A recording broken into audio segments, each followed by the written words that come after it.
as usual, I'm gonna do the quick recap, right?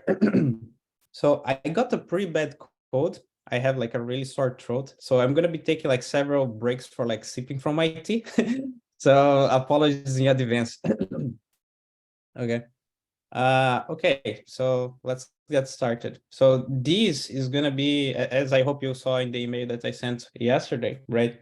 This is the last lecture in which we're gonna be covering like the uh, expected content, if you will, right? And the last lecture we're reserving for discussing papers that you find relevant for your own work, right? And as I try to motivate properly, like in the email, I think that's a really valuable opportunity for you guys to get to learn about a new technique that you might be interested like in applying for your work, or something that probably it use the keywords that we have discussed so far, but you're not entirely sure how it's being applied. So like that's a nice opportunity for us to discuss that. So if you have any paper that you still that you'd like to bring for discussion, please email that to me. I'm gonna put all of that like in a multiple choice list in that website that we use for like the quiz, right? And then people can vote on that. And then we try to go over the papers according to the highest priority that we have. In this case, the most number of votes, okay? And I'm gonna give you more details in the end of the lecture here about how this is gonna take place. So I'm going to start with a quick recap about the things that we have discussed with respect to like regularization techniques, optimizers, some debugging tips, right? Some of that we already have done. And then finally, I'm going to cover the last piece of this, scheduled content here, with convolutional neuronal networks. We're going to see like why they are different from the feed-forward network that we had seen before. We are going to discuss salience analysis, which I think that like we haven't seen it yet, which touches on the idea of like how you can identify the input features that matter the most. And then we're gonna do the tutorial, right? Which like is gonna be in the satellite image data set.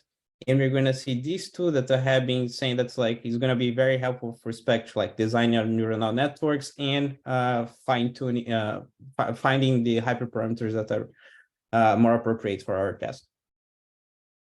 So, okay, very well. So quick recap, right? So like we saw about the weight regularization, right? Which essentially tries to push all the nodes that are taking that are multiplying these input features, right? To have a weight that's different from zero, right? And why is that? Most often when you have these data sets, you might have codependencies or like collinearity in the data, right? If two variables are basically being the same, the network might be tempted to just put all the weight in one variable, right? But that's not good because that makes the network more prone to overfitting, right? So like there are techniques that you can use besides this regularization of the weights or penalizing the magnitude of the weights, right? We saw one more technique that's called the dropout, right? So you guys remember that during the training process, one of the things that you can do is to drop the each one of these nodes from your network, giving a probability 1 minus p, right? Where p is the probability that that node is going to be present during the feed forward process, right? So for example, you see here that several nodes were dropped, right? Therefore, just few of the input features are being taken in consideration while training the network. Okay. And during the inference, of course, you still take advantage of the full spectrum of the nodes, right? So like you use all the nodes. But here, these networks regularize since all these nodes, they're forced to be relevant for the prediction. Okay. And why was that? So we have been motivating this regularization technique as a way to force this loss landscape to look a little bit more convex, right? So both the dropout technique and the regularization by penalizing high weights, there is some theoretical work that says that you move from having something like this a little closer to being more convex, which it's better because we have seen that like when it's convex, you're less prone to find local minimums that are undesired, right? So like here you increase your likelihood of having of finding this global minima. That's what we're attempting to do during the fine tuning, right? And then we described what overfitting essentially stands for, right? And that's essentially what we're trying to combat here. Okay, so we saw some of these debugging tips, right? Like which we're gonna be exploring in more details today, right? So for example, some changes in architecture, how that impacts your performance overall, right? Like for example, what's the expectation with respect to increasing the depth, increase the number of nodes, usually increase the dimensionality of the problem, right? And the higher the dimension of these networks that you're trying to fit, right? More likely you are of finding the function that better approximates your data, right? And we discussed very briefly that neural networks, they are considered these computational universal engines, right? So like in theory, given a complex enough network, you're capable of approximating any function that you desire, right? So that's usually the rationale of going bigger with respect to number of nodes in network and layers. We saw some of the activation functions. We're going to see more of that. We saw when the perceptron doesn't help us anymore. Essentially, that's when we need to start stacking perceptrons together, and that's when we get the neural networks that we're seeing now, right? We discussed some of the optimizers. So you guys remember that like we explored in depth the idea of computing these gradients in order for us to know in which direction we should be moving, right, during the optimization process. We saw that the learning rate essentially stands for how big are those steps, right, that we're taking in comparison to the magnitude of the gradient. We saw that just using these, you have a likelihood of getting stuck in these local minimas, and that's why we added the momentum, right? So the momentum essentially stands for like, although the gradients are zero, right, we still have one component that's different from zero that ensures us that we keep moving towards the area of the minimum, right? We saw some of techniques that basically adapt the learning rate. So that was the ADA grad, right? Which is essentially stands for like accumulating the gradient, the square of the gradient. Therefore, the learning rates being decreased. And then the steps that you take in the direction of the gradients, they also get decreased. But of course, that brings some problems, right? This learning rate might decrease too fast. So that was essentially the motivation of using RMS prop and Adam, right? And then basically that's where we stopped with respect to MS property and Adam, with the difference that Adam brings back the idea of the momentum, right? Which RMS prop basically forgot. And then we saw that like they basically all converge, given like the loss landscape. You have some methods that they are more sensitive to like these regions where the derivatives are poorly defined, right? So for example, the stochastic gradient, we saw that it gets stuck in this local minima here, right? While the other methods, they manage to escape. So like among all the methods, perhaps the only one that's like you should use more carefully is the stochastic gradient. The others, they give you like higher degree of confidence with respect to conversion. Okay, and that was our quick recap of basically the past 4 lectures. Any questions with respect to that content before we move on to convolutional neural networks?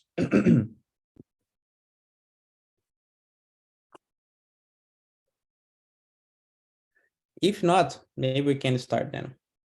Okay, so far we have been seeing all these examples, right, of data that's usually is coming from a tabular fashion, right, where we have samples organized in rows, right, and the features organized in columns, right.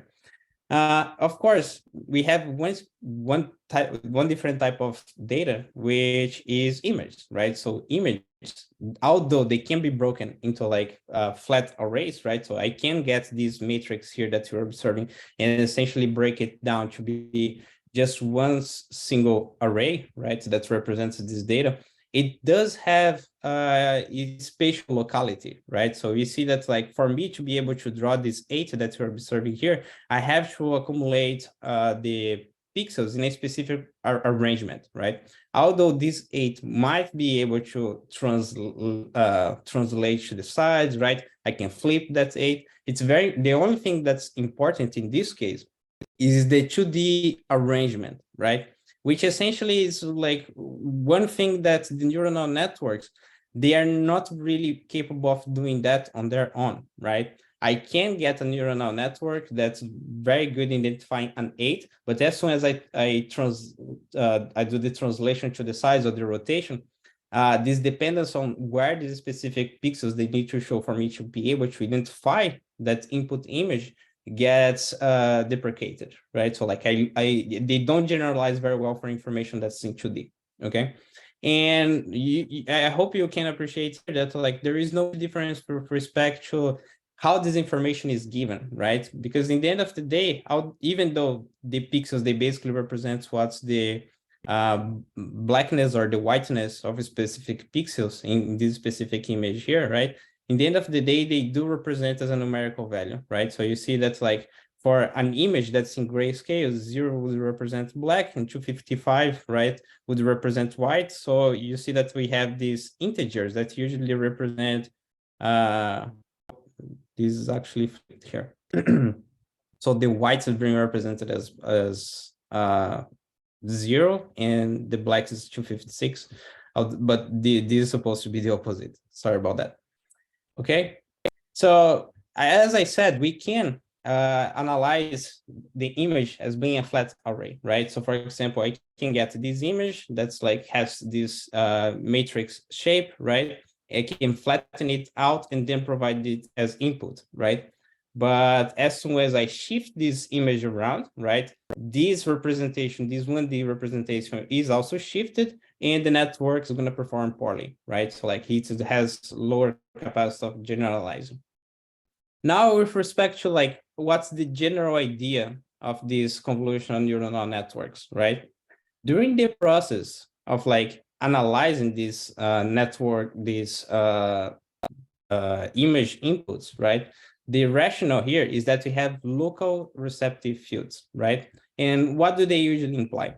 Just as we have that with our eyes, right? Probably you have realized that things that are right in front of you, you have higher resolution for them. In our peripheric vision, you have things that are more blurred, right? So things that are in the center, we say that they are in our receptive field, right? So those things, those receptive fields, and I don't want to get too much into the biology, right? This receptive field is usually conditioned by the retina arrangement that you have in the back of your eye, right? The retina is getting this information from all these photons that are being received, and they are combined in very few neurons that are going to be connected to the back of your brain, right? Which is like where your visual cortex is. So people that designed the first neuronal networks, they try to bring all these insights from the biology to the development of these neuronal networks that were meant for processing image input, okay? So and you're going to see several parallels with respect to like how people understood how the brain was processing visual information and how they designed the neuronal network. And the rationale then is the following. So the same way how you have input, right? Like in your visual field, that information is going to be combined into one neuron in the hidden layer. So the next layer that's coming from after the input, right, is going to be decreased with respect to like what's the spatial resolution that you have, which is exactly the same idea of the retina in this case. So it converts photons that are coming from the world to like very few bundles of neurons that are being projected to the visual cortex, where higher level processing is going to take place. Okay. And then what happens next is that this same filter is then translated to the side, right? So like you see that now we move this block one step to the side, right? So like you guys can see here, that's moving like one step to the right, and that's going to now be projecting to the second neuron in this second layer. That's the first hidden layer after the input. Okay.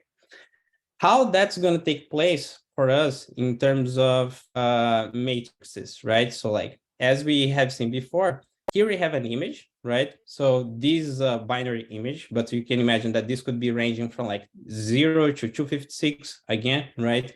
Where those will usually be RGB scale. And then these receptive fields that we're discussing here, usually they are described in terms of filters, right? So what are filters in this case? Sorry.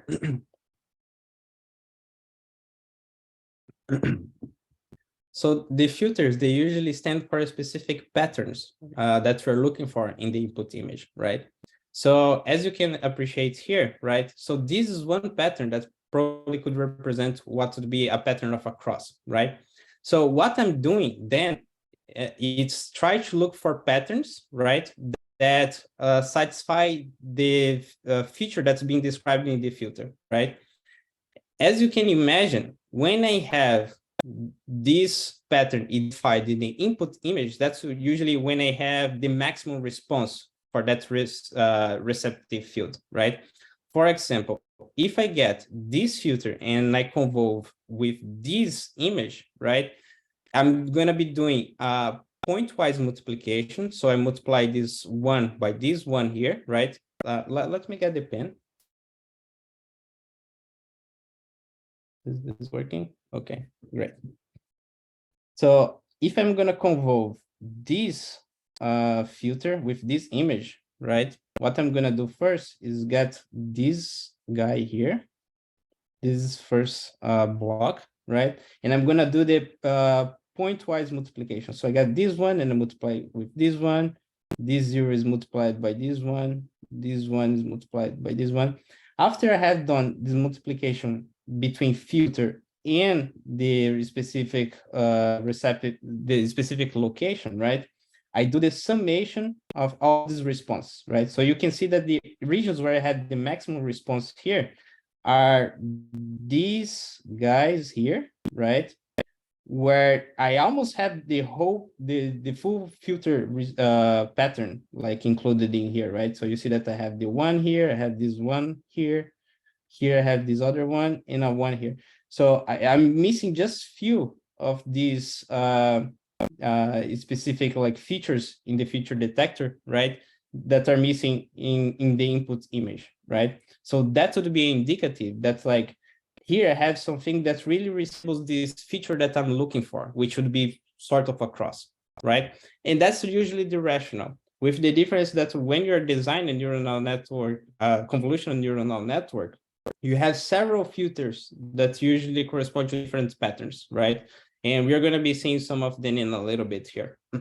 And as you can see, I'm going to be convolving, right? So like convolution perhaps is not the best word, because convolution in this case would be hinting towards like signal processing technique, but essentially it implies for like moving this filter like along each one of these specific locations in the image, right? And that's what they try to hint when they use the term convolution here. But essentially, it implies for having a moving window that's multiplying pointwise the elements of the input image. Okay. And any questions with respect to that?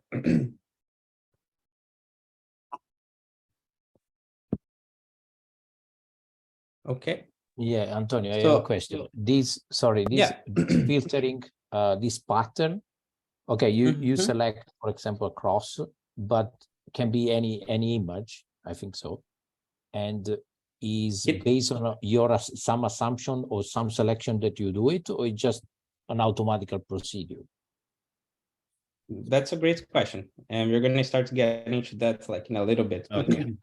But usually the rationale, right? You can design the feature detector or the filters yourself, right? And some of them are kind of classic, right? So for example, here I'm showing a couple of examples of filters, right? That they are commonly described like in computational vision, right? So for example, let me move this very quickly.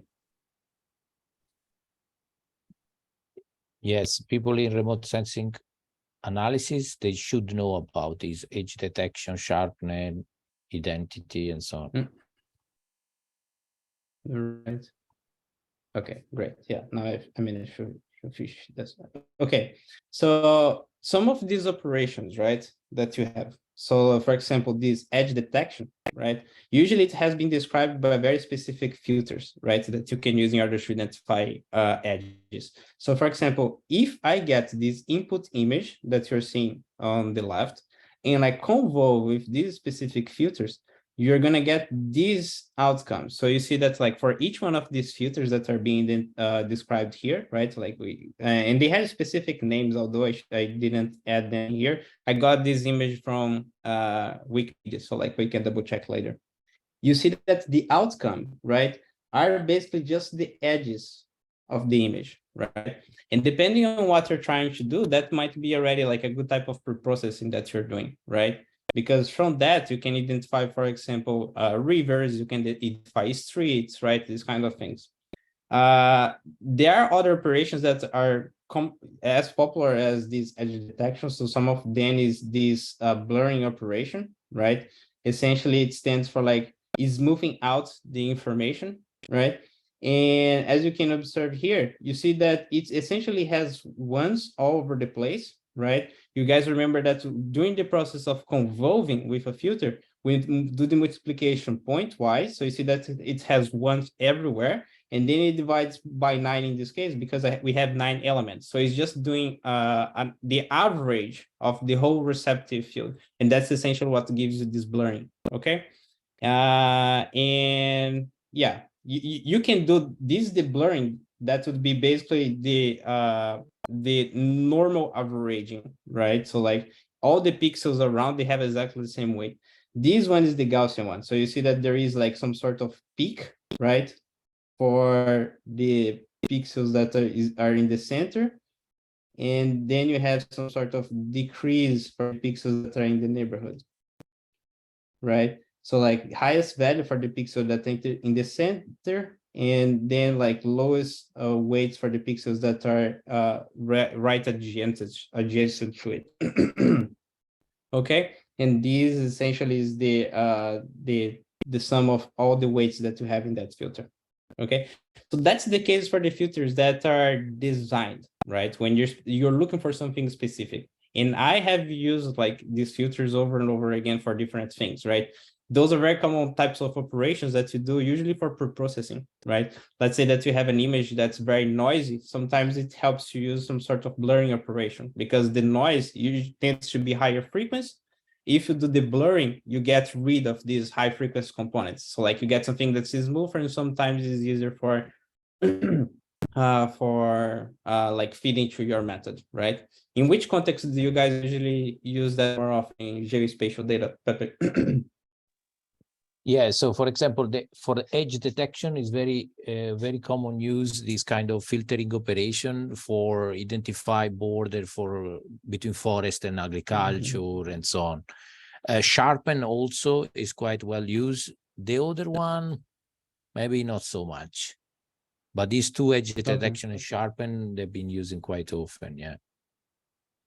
Because in our context, you know, this kind of any kind of this filtering gives information of the nearby location, what is going on the other pixel.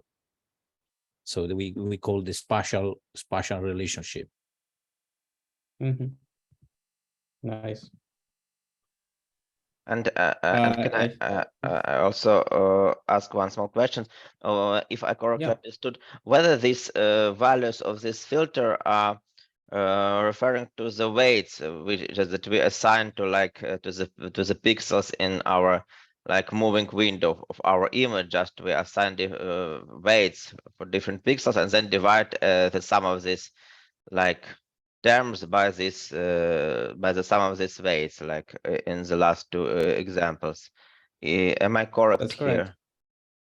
Yeah, okay. That's absolutely correct. Yeah, that's exactly the definition, right? So if you remember the way how we have been dealing with these weights in the feed-forward networks, linear regression, and so on, it usually used to be multipliers that you'd multiply the input features by, right? So like,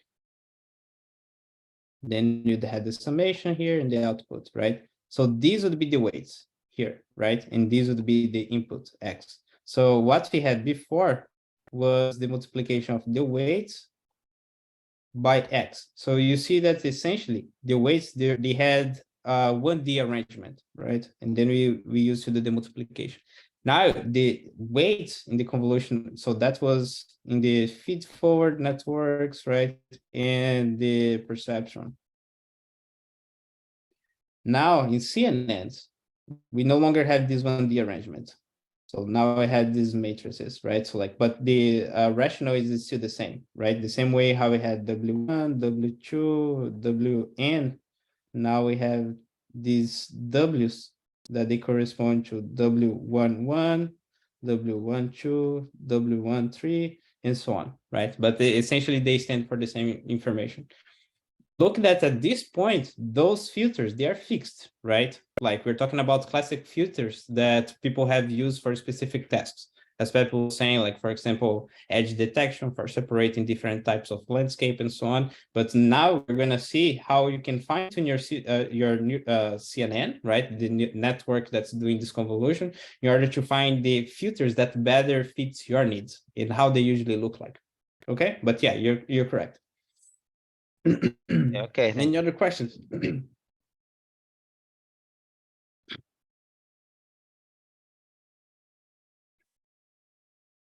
Okay, so we have been talking about how we move these filters over the input image, right?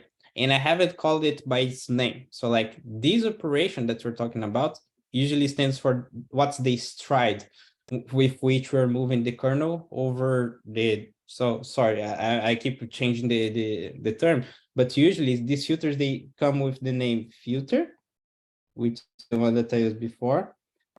They also come as feature, oh god. So they also come as feature detection, which I also used before. And the last one is kernel, right? So the kernel essentially stands for what is also this arrangement that we're using to convolve the input image, right? So like whenever I use any of these three terms, like imagine that I'm talking about the same thing, okay? Very well. So like the stride essentially stands for what's the rule that I'm using for like moving around, right? This kernel or filter that was designed by the neuronal network. So for example, if I have an image that's a 7x7, right? So like in this case here, that's what you're obtaining here. And I'm using a filter or a kernel that's 3x3. Okay, so like that's what you're observing here. So in the first operation, as you can imagine, is the one identified in red. I'm going to be doing this multiplication, right? This multiplication, as we saw before, is done pointwise. So I'm going to be multiplying all the 9 pixel values that I have by the 9 values that are coming from my filter. And they are going to give me one value here, right? So now if the stride is equal to 1, I move my filter just one element to the right, okay? And now we have this window that's identified in green here, right? That's gonna give me the value to the second element in the hidden layer, okay? Very well. Now, as I hope you can imagine here, if I increase the stride, the result, for example, is that when I'm doing this multiplication here, right? I have the first element. Now I'm gonna move 2 elements to the right, which gives me this window in green. The result is that I'm going to have less output features, right, from this convolution of the kernel over the input image, right? So you see that the stride is basically conditioning what's going to be the dimensionality of my data, right? That's going to be fed to the next hidden layer, okay? So for example, using it with exactly the same input image that had 7x7, right? In terms of pixels in this case, and using a kernel that is 3x3, as we have seen here, I went from having a 5x5 output volume, we're using a stride 1, to having a stride volume 3x3 using stride 2, okay? So that's another thing that you can also use to condition what's the dimensionality of your network. So greater is stride, right? Lower is the resolution that you're gonna get as output of the convolution of the kernel over the input image, right? And of course, when you always think of like lower resolution, that implies that you're losing some details to some extent, right? So that's always something to consider as well. Is the idea of stride sort of clear? So yeah, Mulitin.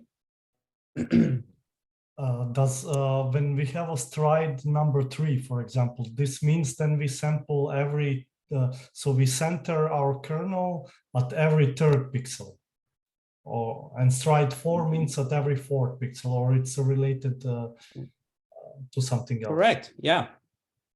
Yeah, that's correct. Yeah. So if you keep increasing the stride, right? So let's say that like the next you're gonna go for a stride 3, right? That implies that the first window that's gonna be convolved is the one in red still.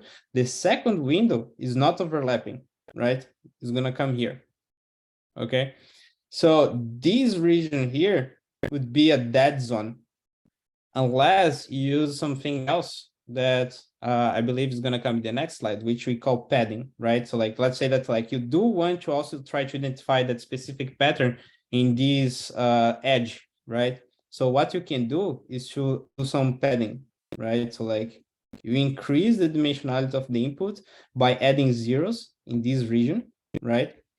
Now you can have like one more convolution in this region here, right? Which centered in this edge that's like you'd lose if you don't do the padding, right? But yeah, that's correct. So like you'd have these no overlapping windows that are convolving the input image. Okay. And then, for example, if you have like a stride that's actually bigger than the kernel, that implies that, for example, you'd have this window here, and then you'd have the next one here already, right? So like you'd be discarding this information that's in between, which usually is not a good thing. That's because like, I mean, depends, right? Let's say that like I'm trying to identify the image of like a soccer ball, right? So like I have a soccer ball here. If I have a stride of 4, right? I would have the first kernel here, the second convolution would take place here, right? I still get a lot of information about the feature that's defining the ball, right, in this input image. But if I was trying to identify something that's even more fine, more granular, right? Let's think of like something else, like I don't know, a star, right? So if I had a star, maybe if I miss this region here during the convolution, I could be losing like relevant information, which is basically like one of the tips of the star, right? So like that's something to take in consideration when you're designing your network. Any other questions? Yeah, I have one more question now. So this is, I mean, it's clear when the overall goal is to label the whole image as a star or as a ball or whatever, you know. So we just over the whole image we just label it to one category. But when in remote sensing, I think we always have the case we would like ideally every pixel to classify every pixel. So in this case, then if we do stride 2, we basically skip some pixels. Yeah, so. You want to classify the pixel? Yeah. Like you want a classification pixel-wise? Yes, so in remote sensing, you know, like the let's say the golden goal is like for every pixel you assign different label. Or, so yeah, so you want a label for every pixel, yeah. Well, yeah, that would be a little different here, though. Yeah, let me add that these layer are additional information that tell you what is happening in the nearby location. So you will still have the 7 by 7 matrix as an input image layer to be classified, but then you will use other information that are coming from the convolution for these filtering techniques. Okay, so you will still getting the prediction of each single pixel. Yeah, so depends how we design network at the end. You know, what are we getting only one output, or we are getting a bunch of outputs? So there are a few things to consider here, right? So for example, if you want, right, if the goal is to have the classification pixel-wise, right, there are a few things that you can do, So for example, the classic one, because I'm assuming that these would have like several layers, right? Like you have several layers that are coming from the remote sensing. You could use that, this location here as being a set of features, right? Which we have seen before. And from that, you can use feed-forward neuronal network for that, right? Now, when in CNNs, they come to be handy, right? When you believe that you have overlap and meaningful information about the pixel that are neighboring the one that you care about, right? So for example, if I have this one pixel here, right, I can leverage the information that's coming from its neighbors as some sort of like extra support for the information that I'm trying to extract from this central pixel, right? You could still use feed-forward neuronal network for that, right? Let's say that like these would be the corresponding of like one single pixel, right? If I get this whole region here and I flatten it, right, I would have 9 times this the length of this one vector, right? And I could still use feed-forward network for that. Here, I would have a prediction that's a super pixel. You see? The CNN per se, it comes at handy when you're trying to assign a label for the image, right? Or when you're trying to regress something that's like dependent on the whole image, right? That no longer gives you a resolution pixel-wise. And of course, there are implementations of CNN that are called UNets, right? Where the goal is to try to leverage information like pixel-wise. So for example, if I'm trying to do the classification between what is river versus not river, right? Like in an image. So like I have an image and then I have something that sort of looks like this, right? So what the UNet's gonna do for me is gonna give me ones in the river and zeros everywhere else, right? So that would be a classification pixel-wise, if you will, right? But yes, the design of this, sorry?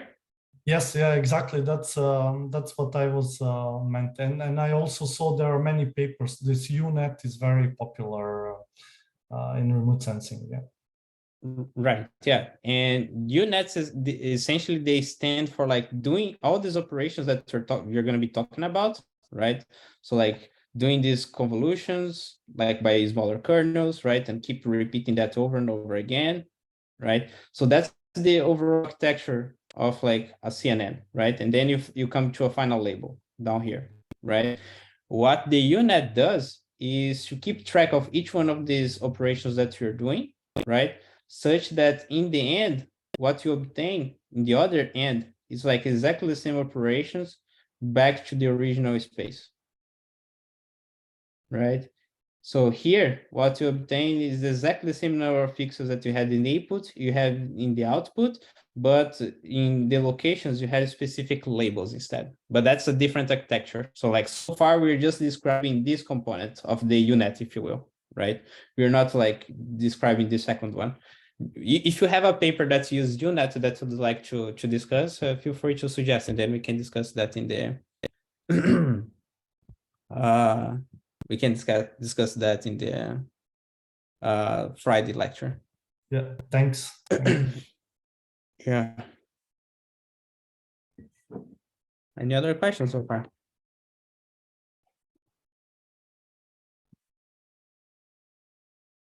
Let me remove off that.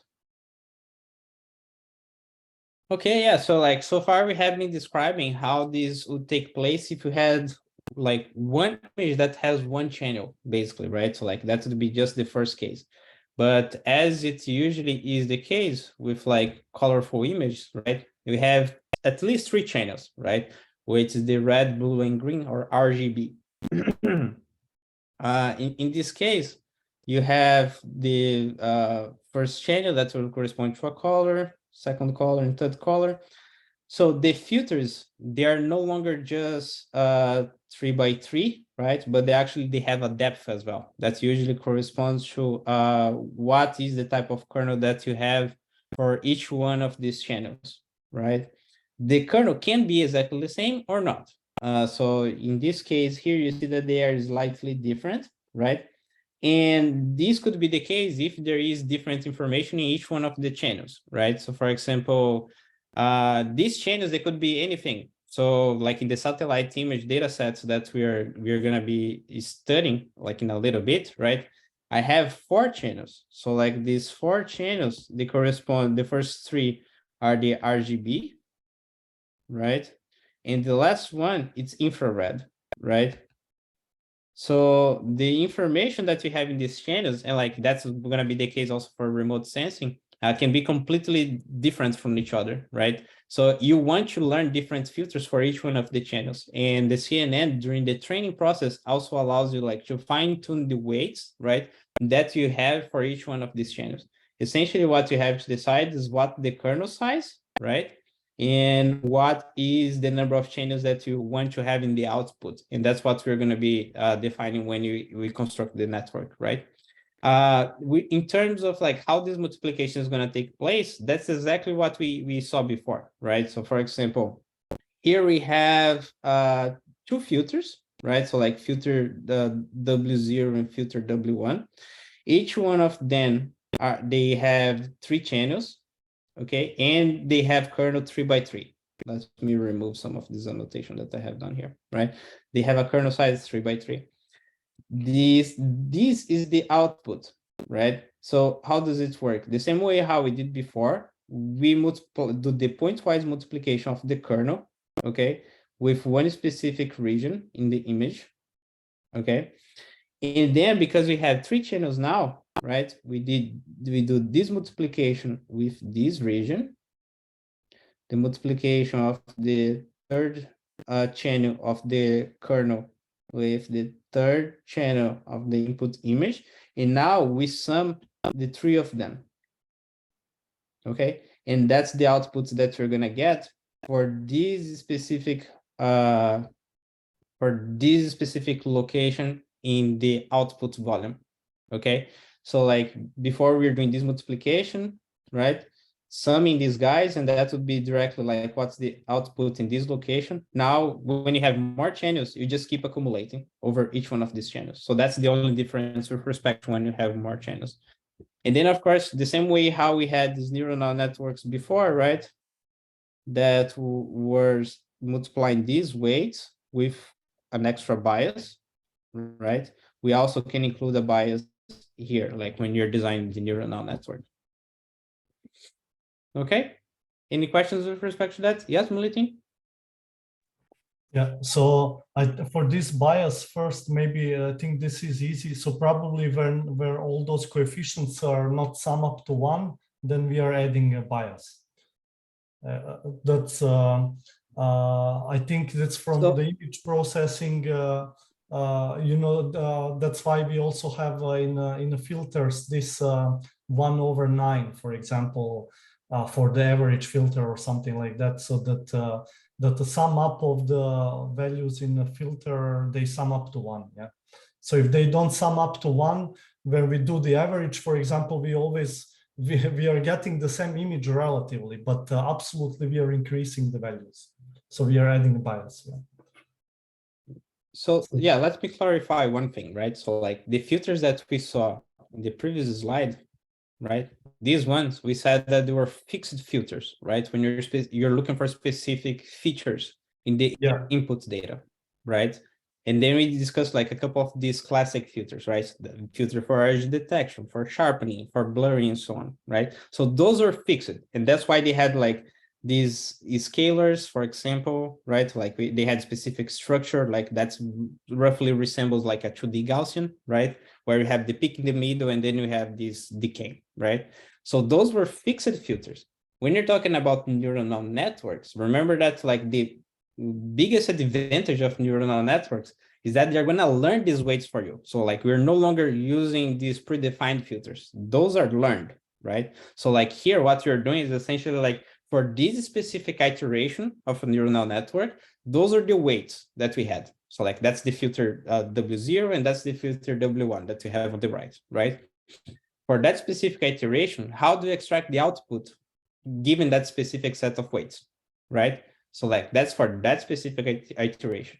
Just the way how we did with neural networks, just the way how we did for neuronal networks. We had the output, like after this product of like the input by the weights, and then you're gonna keep repeating that over and over again over all the hidden layers until you finally get to the output. Then what happens? In the output, you compare what's the output that you obtain from the model to your target variable. So if it's like a regression, that's going to be like output's going to be a float number, right? A decimal, and the target's also a decimal. You compute the gradients just the way how we did before. So like compute the gradients, you use backpropagation to estimate by how much you should be changing each one of the weights, right? And then you get a new set of weights. Okay, so like this set of weights, they do not need to sum to one. Okay. Yes, yeah, perfect. Yeah, so I overlooked that. Yeah, so that's but that's super cool. I think the only thing now with this convolutional neural network is that it follows this spatial content actually. Yeah, so they are a bit, yeah. Right. Yeah. Okay. I think that was important clarification. Apparently that was not clear. So that's a good thing that you add. Any questions? And why there are two output matrices in your output volume, like, or from where this two comes from, like the last column in this picture? You're talking about the output volume in green? Yeah, exactly.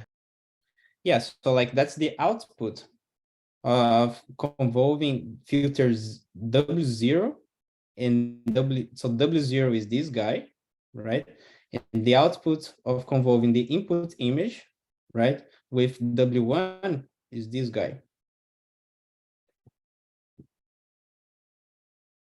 Okay, so the last dimension here, it stands for like what's how many filters I had. Okay, so just two different filters. Yeah. Okay, thank you. Good.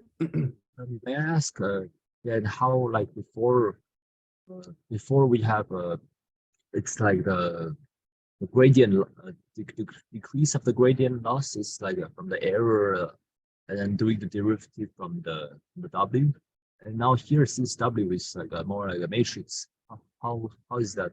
How to conceptualize this process? Yeah, it's actually exactly the same way how we had before, right? So like essentially we overlooked the backpropagation algorithm, right? But if you remember the way how it works, and I'm gonna just like go over that very quickly, right? Was by estimating. Like here I had the model output, right? The error essentially stands for like, what's my prediction compared to like, what is the ground truth, right? Which is y, right? And then I had the loss that basically compares the two of them. If it was a regression, I would use MSE, right? If it's a classification, I could use something else like hinge loss, like entropy or so on, right? Then what we had here essentially is that now I'm going to evaluate by how much this error changes every time that I change these W's, right? Turns out that in this case, these W's, they were 1D, right? But in this case, they are 2D. So like instead of having like W's that now before were just K, right? Now I need actually to have W I-J, for example. That's the only difference. So like the way how the computation is done is exactly the same. Okay? Okay, thank you. So I skipped the like backpropagation section because that's too math intense, and perhaps that doesn't necessarily fit the scope of the class, which is more like application. But backpropagation per se, it's basically like the backbone of modern machine learning nowadays, and like it's extremely important because that's what tells us like give us the enough information that we need in order to compute the gradients, right? But yeah, you see that like it's an algorithm that's general enough to be applied to like any D dimensions, right? So like you can do exactly the same analysis for like as many dimensions as you want.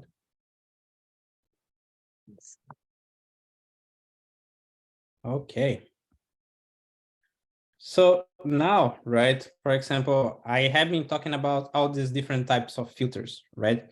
And I haven't really shown you like anything that could actually resemble any type of patterns that we could be looking for, right? So here it's a set of learned filters, right? So like by learned filters, you again, those now they represent this 2D arrangement of the weights that I'm using to convolve, right? My inputs, okay? So some of these filters, see that they start to develop some very specific patterns, right? So for example, all the filters that I have here, right? They kind of resemble the edge detection, right? For specific orientations. So like this one is looking for lines that are in this direction. This one is looking for lines that are in this direction, and so on. They have different types of resolution for these lines, right? So for example, here we have like very sharp transitions between like parallel lines. This one, it's like a slower transition, for example, okay? Some of these filters, they are looking for colors, as you can observe here, here, here, these other ones here and here, right? So these filters, they were learned for one specific data set, right? Which like, it's a natural image data set. So it's a data set that had images of like cars, buses, trees, and so on, right? So like you had several features that you're looking for, like sharp transitions between edges, for example, like transitions with respect to the gradients of colors, right? So those are filters that were learned for this specific network, right? This network, by the way, it's a pretty classic network that's called AlexNet. I don't know if you guys have come across it, but like AlexNet basically was a game changer in this challenge of image classification, to the point that basically after AlexNet, imagine that was this competition. It's a competition that's done like natural image, like pictures that people took of like random objects. And the task was basically try to classify what this picture was of, right? So like, this is a picture of a car, this is a picture of a tree, this is a picture of a house, and so on, right? So all these other algorithms before AlexNet came out, they were doing like 70%, like 80% in some cases, right? Like as you kept increasing the dimensionality and complexity of these networks. When AlexNet came out, it went like from 70, 75% to basically 98% of accuracy, right? And basically at that point, the challenge, the ImageNet challenge became a secondary challenge. So like nowadays, if you're trying to propose an image classification algorithm, if you just show performance on ImageNet, it has to be at least 9% of accuracy. Otherwise, people don't even look at it, right? So like AlexNet was a real game changer. And here, in total, we had 96 filters, right, for this specific network. So like, and these filters, they had this arrangement that you're seeing here. So like, those are images of 11 by 11, okay? And what we're observing here, those specific patterns that were being looked for with respect to like during the convolution, even have like some checkboard, right? So does it mean that these patterns, they apply for any type of data set? Not necessarily. It might apply for like many of the data sets that you guys are going to be working with, right? Perhaps the colors are less relevant. So like some of these filters, they might not necessarily like come up with something that looks like this, but the edges, they usually show up like regardless of the neuronal network. For example, I did some work a long time ago in which I was fine-tuning AlexNet to identify vocalizations that were coming from mice, for example, right? And the vocalization, when you do the spectrogram analysis, usually they show up as like some sine waves like this, right? If I convolve this image with like one of these filters, I'm going to be identifying like some lines that look like this, like this, looks like this. And then in the process of like pulling together all this information, I'm going to have like a specific sequence of activation with each one of these filters, right? The activation of these filters being higher means that like I have something that looks like this, right? Therefore, it should activate the pathway in the neuronal network that gives me the label that I'm expecting, which would be like label 1, for example. Okay, so you see that now, according to the way how we make usage, or like how we activate most of these filters during the feed forward analysis, or like the inference of this network, according to how many filters were active, now we are capable of estimating what's the shape that we have in the output, and therefore what's the label that's associated to it. Okay, so that's the overall rationale with respect to like activation of filters and how do they reflect the information that's included in the input image. Okay.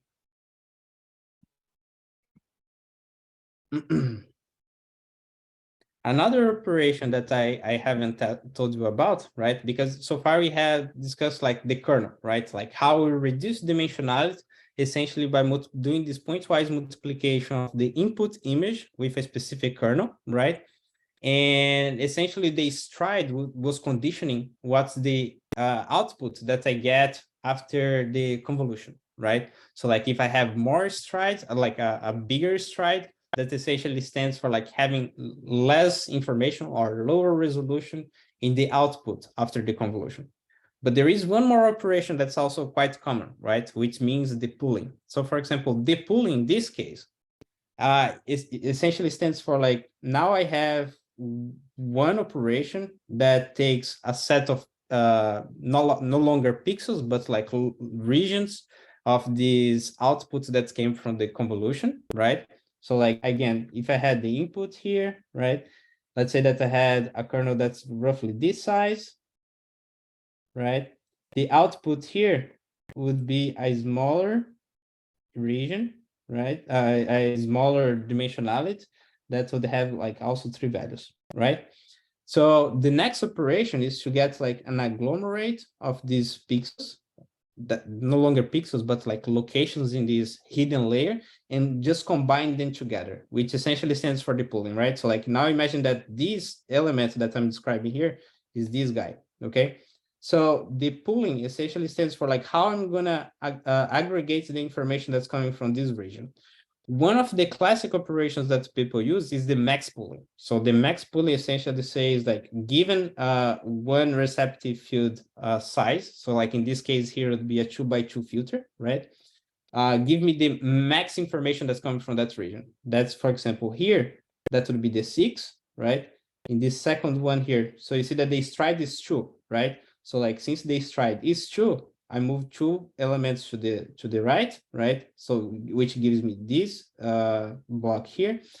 Now I do the max pooling. So like, what's the maximum value that I have in that window, which is 8, and then I get this guy, right? So you see that like, if I do this operation with an image, for example, that was 224 by 224, and I do this operation with a max pooling of filter size 2x2 and a stride 2, essentially I decrease the resolution by a factor of 2. Okay, and then of course that applies for like all the channels that you have, right? So for example, if I had 64 channels here, I would be doing this operation channel wise. So like the number of channels are preserved. Okay, any questions here?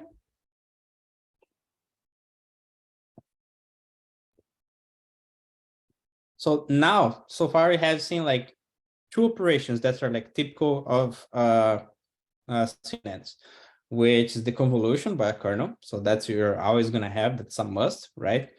Then we have the padding. So you guys remember that if I'm trying to identify things that are like close to the edge, right? The kernel doesn't fit in there. So like I need to add like an extra layer of zeros around such that I can fit a kernel in here, right? So I can do this pointwise multiplication, right? So that's called the padding operation that we saw. And now we saw the pooling, right? Which is another operation that also reduces the dimensionality.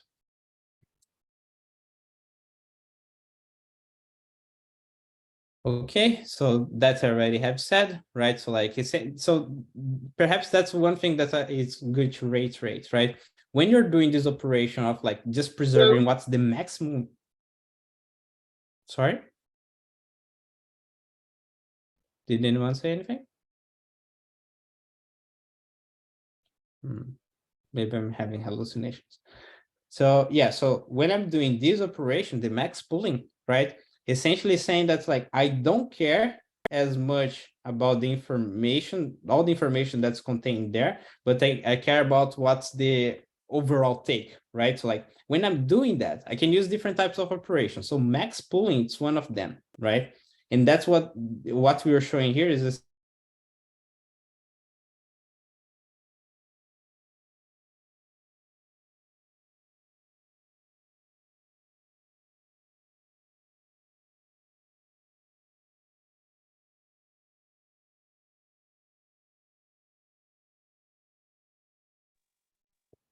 Oops, we lost Antonio. Yeah, I don't hear him at all. He's gone. Let me text him.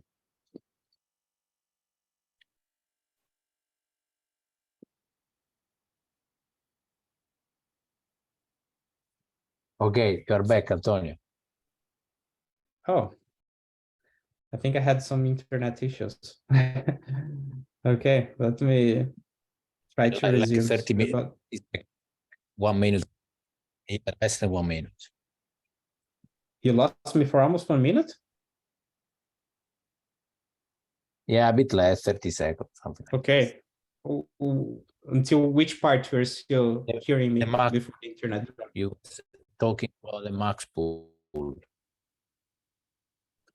Okay. The 2x2 Is the max internet pool. better now? Because otherwise I can turn off my VPN. Yeah. I think the VPN might be the issue here. Am I audible? Like, is it chopping?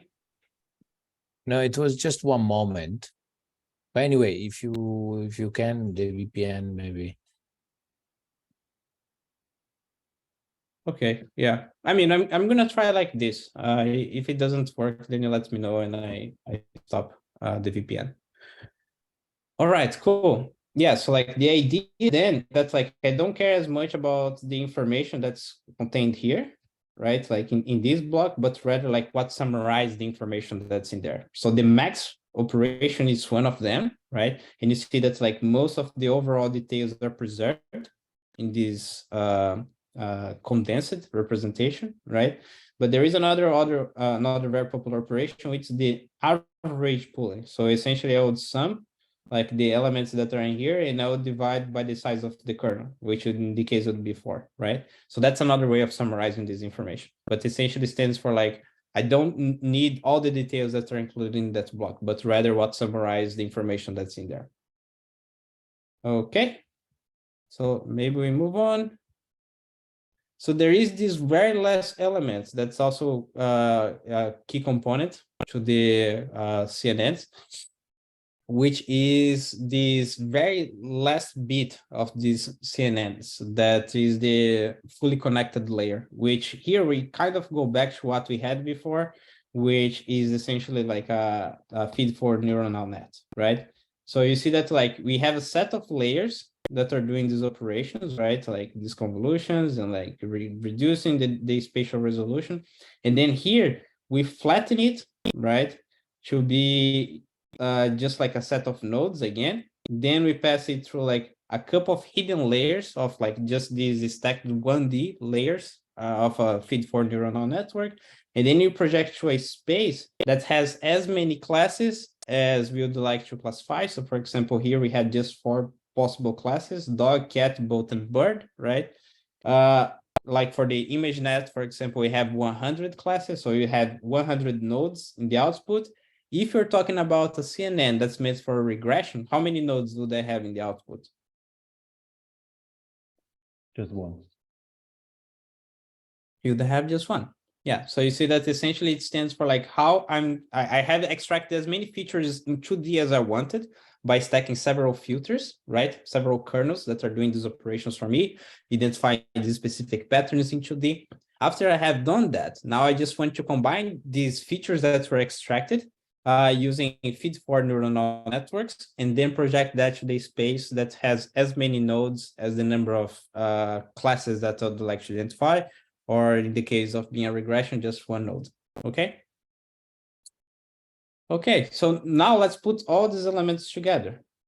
right? So like now we have an example here of how image classification with a CNN will take place. So you see that like here we have a RGB image. So you see that there are three layers there that correspond to red, blue, and green, right?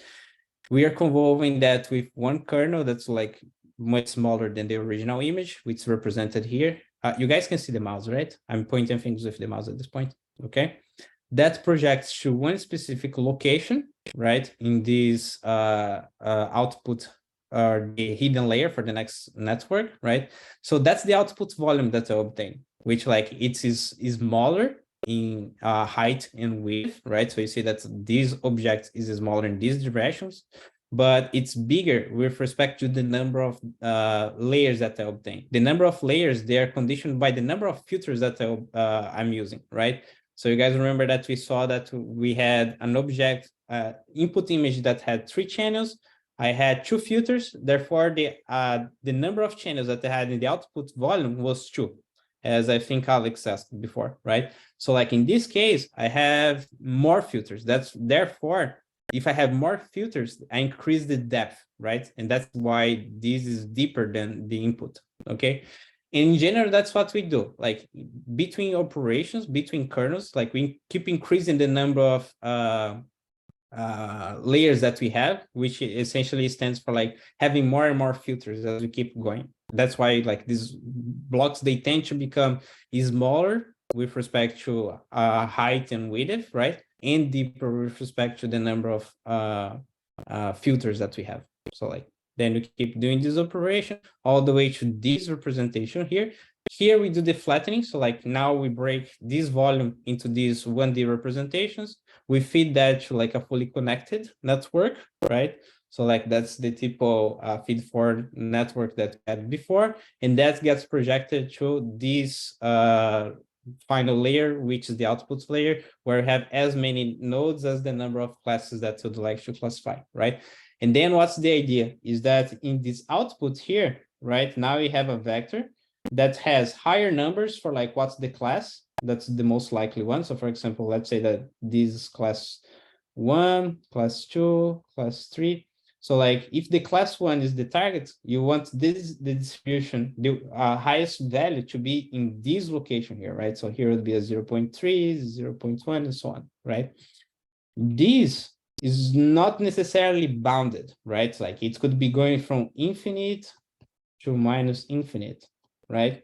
So in order to get that to look like a probability distribution, that's why we have this softmax operation, right? So each one of these values that are coming from this vector representation in the output layer gets through this softmax, and this now is going to look at distribution, right? So for example, instead of having just these numbers that could be like being negative, you know, like having different numbers, now we have a distribution that looks like this. So the summation, now it's sums to 1. So the summation is equal to 1, right? Where the most likely label in this case corresponds to the label that the network believes is the correct one, right? So you're going to use this information to do the backpropagation, like do the fine tuning of the weights, like in all these layers, right? And so on, okay? So the softmax is another activation function or like another type of linearity that we haven't seen before. But now we can put it like in your belt of utilities here together with like the ReLU, the ELU, the sigmoid, the hyperbolic tangents, and so on. That's another very popular activation function that usually is associated to classification tests. Okay, any questions with respect to that? So now we have the full picture, right? So like that's how a CNN usually it's designed with like all these components that you have seen here. Okay. Any questions with respect to this? Yes, Antonio. And each one of these convolution ReLU, each one of these will be a hidden layer, isn't it? Correct. Yeah. Okay. I think someone else had the question. Yes, I do. It's about the softmax activation. So this is only at the end of the fully connected layers, right? It's not used in between for CNN, for convolutional layers. No, yeah. So that's a good question. So like, as I said, the softmax essentially stands for like getting a vector to look like a probability distribution, right? So like, so like you get a vector and what you want, it's a probability distribution where like the highest value, the summation of them, right? All these values, they have to sum equal to 1, right? And for it to be a probability, you cannot have a sum of probability that goes beyond 1, right? And that's what the softmax does for you. So that does the rescaling of the output layer to look like a probability distribution, which is what you have in this case here, right?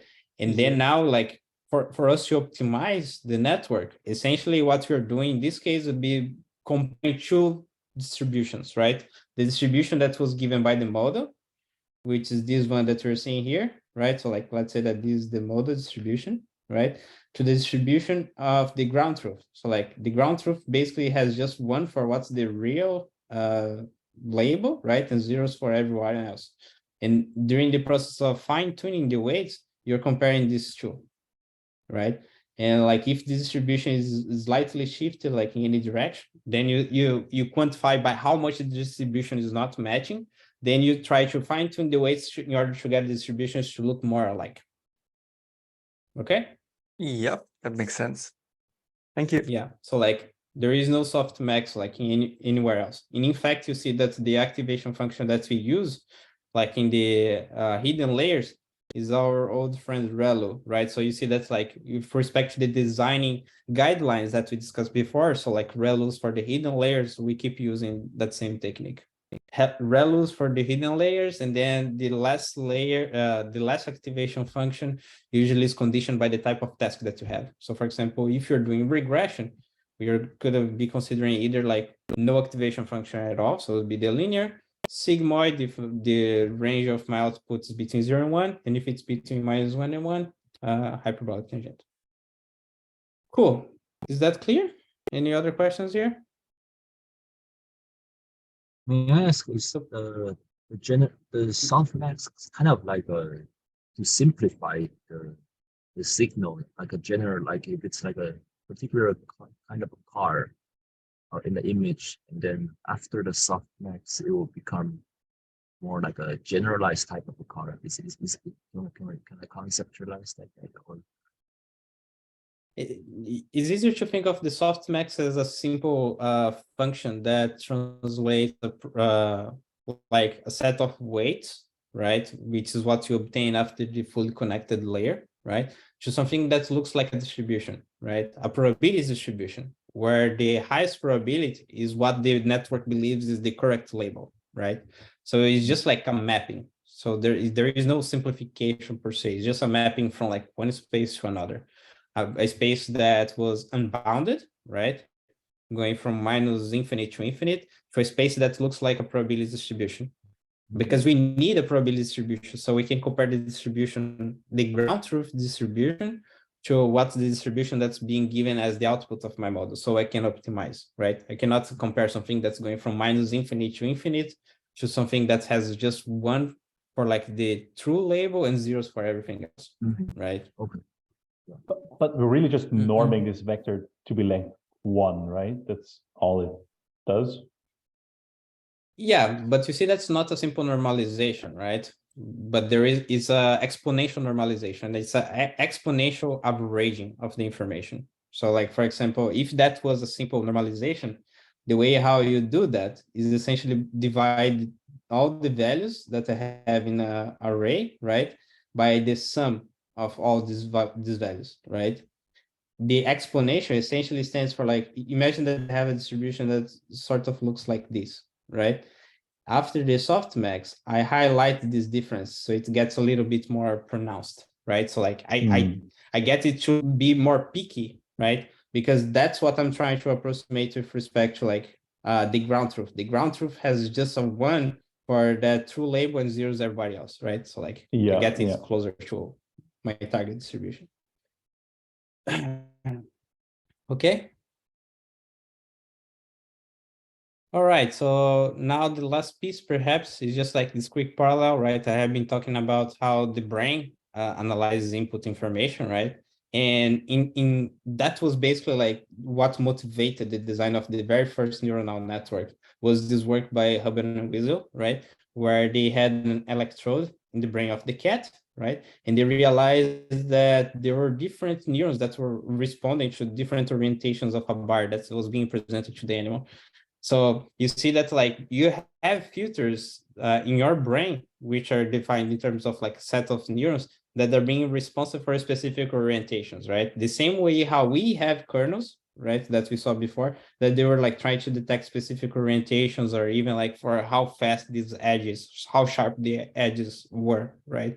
And what they verified is that, at least in the brain of cats, and later on it was proved also like in mice and in humans, right, you have neurons that are doing exactly the same function for us, right? And that's what Fukushima in the 80s used to design the very first neuronal network, convolutional neuronal network that we had. But back then he was still trying to map each one of these layers to like specific layers that you have in the visual processing stream, like the retina, like a second layer would be like the visual cortex, different levels of visual cortex, and so on. So like that's what we call like the closest to brain inspired that we have seen so far. Like after that, I think that AI, like machine learning in general, just diverged by a lot, like from neuroscience. Okay. So I have this very last piece of thing that I'd like to cover before we go to the tutorial, which is like the idea of salience, right? So like we have been discussing a lot about like going from the input space, like where you have an image, to like just a probability, where it's what's the most likely label for that image, right? But we haven't discussed how we go back, like to understand how these features, they are playing a role, right, with respect to the label, right? So there are a couple of techniques. So the first one would be basically like by doing these occlusions, right, that we're explaining here. So for example, if I occlude this region, right, what is this is a trained network. So like this network has been fully trained to identify like different animals, for example, right? So now if I occlude this specific region, right, in the input image, how much is that going to affect the performance of my network? So if I occlude this region, the performance is 0.95. Let's say that before it was 0.97, okay? So like there was no much depreciation here. Now, if I occlude this region here, the probability already drops to 0.75, right? Which implies that here I have relevant information. So like I know that these features here, right, in this specific region, they matter a lot. So that's one of the ways how we can do feature assessment, right? Or feature importance. That was a thing that I was discussing with Pep in the beginning of the class, right? There are other techniques that you can use for that. For example, this is the occlusion strategy. So for example, you see here the regions that if I do the perturbation, right? So if I do the occlusion, I have the highest drop in performance in the network, right? So like if I occlude anything that's in this region here, for example, right, which roughly corresponds to the region where the elephant is, I have this the highest drop in performance of the network. Therefore, these features, they matter a lot. Same thing for the boats that you're observing here and here, right? So that's the technique where you do the occlusion, right? Another very common technique is simply do the back propagation of the network. So for example, this network has been trained to identify animals. I get this labeled dog in the end, right? That was the prediction of the network. What I do next, right, is like, okay, assuming that dog is the correct label, what you do is to back propagate this label through the network. So like essentially the question that it would be answering is the following: give me now what are the regions in the image, right, like in the input space, that maximize the dog label, right? That's what this network would be doing, the reverse mode. And then what you obtain here in this cloud of points basically correspond to like the region in the input data that maximize this prediction that was made. Okay, so those are two levels of like interpretability that you can gain in neuronal networks. Here we are showing that for the image data set, but you can use exactly the same technique also for feed-forward neuronal networks. Of course, this one is more interpretable since like we have this direct representation, like in terms of pixels, right? It's easier to compare those two, but you can do the same analysis also for for feed-forward neuronal networks. And I think that was everything. I think now here just some more examples, right? So for example, labels of tractor. We have like more dogs and so on. So that was just like more examples. I think that now we are in the state of like doing the quiz and the tutorial. Maybe we do that after a quick break because already 24 past 12 for me. Yes, let's come back to 40. 40. Okay. We have 40-minute break. Okay. Sounds good.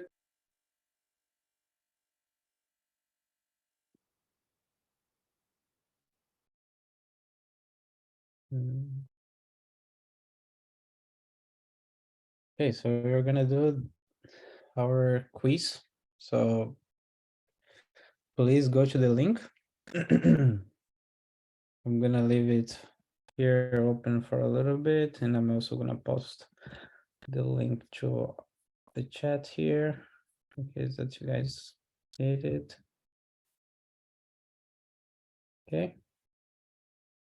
And let's jump to it. So I'm gonna activate this one. That's the first question. We're gonna try to do it a little quicker than the usual so we can spend more time in the code. So this is the first question. Please go to it and respond. How many are we today, Pepe?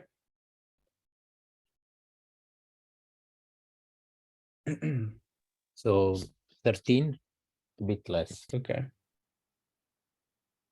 12, yeah, let's shoot for 7, 8. Okay. Let's shoot for 7 answers then. Okay, there. So what are CNNs commonly used for? Most people said image and video processing, which is correct. So look that I said commonly used for, and then that's definitely correct. It's image, video processing, and so on. But it perhaps is important to emphasize that CNNs are used for all these approaches, so like predicting stock prices and so on, right? Speech recognition, natural language processing. CNNs, they're very good in picking patterns, like whatever they occur, right? So for example, if I have a specific pattern that usually is predictive of like some oscillation in the stock market, right? CNNs can be used to detect that as well, right? But like the vast majority of applications of CNNs are indeed for image and video processing. Okay. Are in stock prices the convolutions then more one-dimensional, but of time? So you look at like 3 quarters or whatever it is. Okay. That's correct. Yeah. So you're gonna see that in this tutorial, we're gonna be playing with 2D convolutions, but there are also 1D convolutions, which we can hint on that like in a little bit.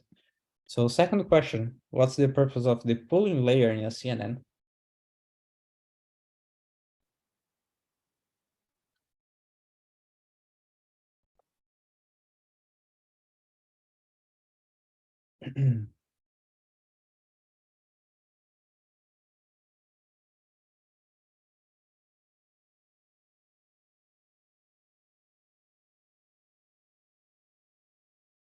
Okay, just one more person, please.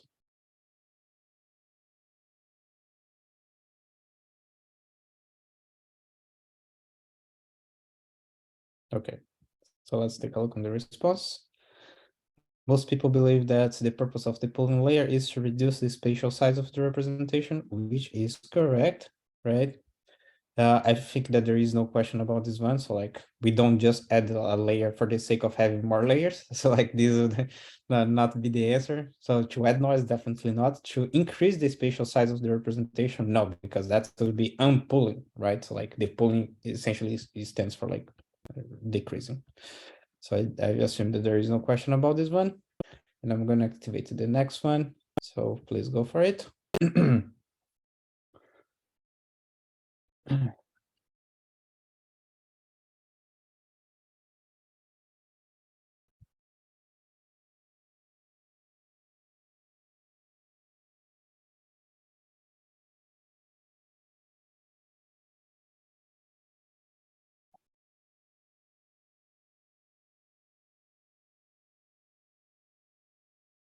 Okay. Just one more person. Okay, we have 7 now. Okay. So most people said that these layers, they're commonly stacked in the order of convolutional layer, pooling layer, fully connected layer, and output layer, which is correct, right? So the only difference between A and B here is that the fully connected layer in this case is coming before the pooling layer, right? And we have seen in the slides that the fully connected layer is the very last component, right, of this series of like convolutional and pooling layers. Then you have the fully connected layer and the output layer. So that just the order is exchanged there. Okay. Is there reason for that? Finally, that it would be like a lot of weights, just because you have like one for every pixel, or like after the convolution, I guess. But yeah, if we did the pooling before, that's a good point. We have a lot fewer weights. Yeah. Yeah, because if you're gonna do like a fully convolutional layer right after a fully connected layer right after the first convolutional layer, you'd have a bunch of weights indeed, right? So like you'd have really large fully connected layers there. So that would not be a good use of that. You're trying to combine things that are still not that representative of the overall meaning of the input data. You want to extract more features before you get to that. So please go for the fourth question. I think that's the last one.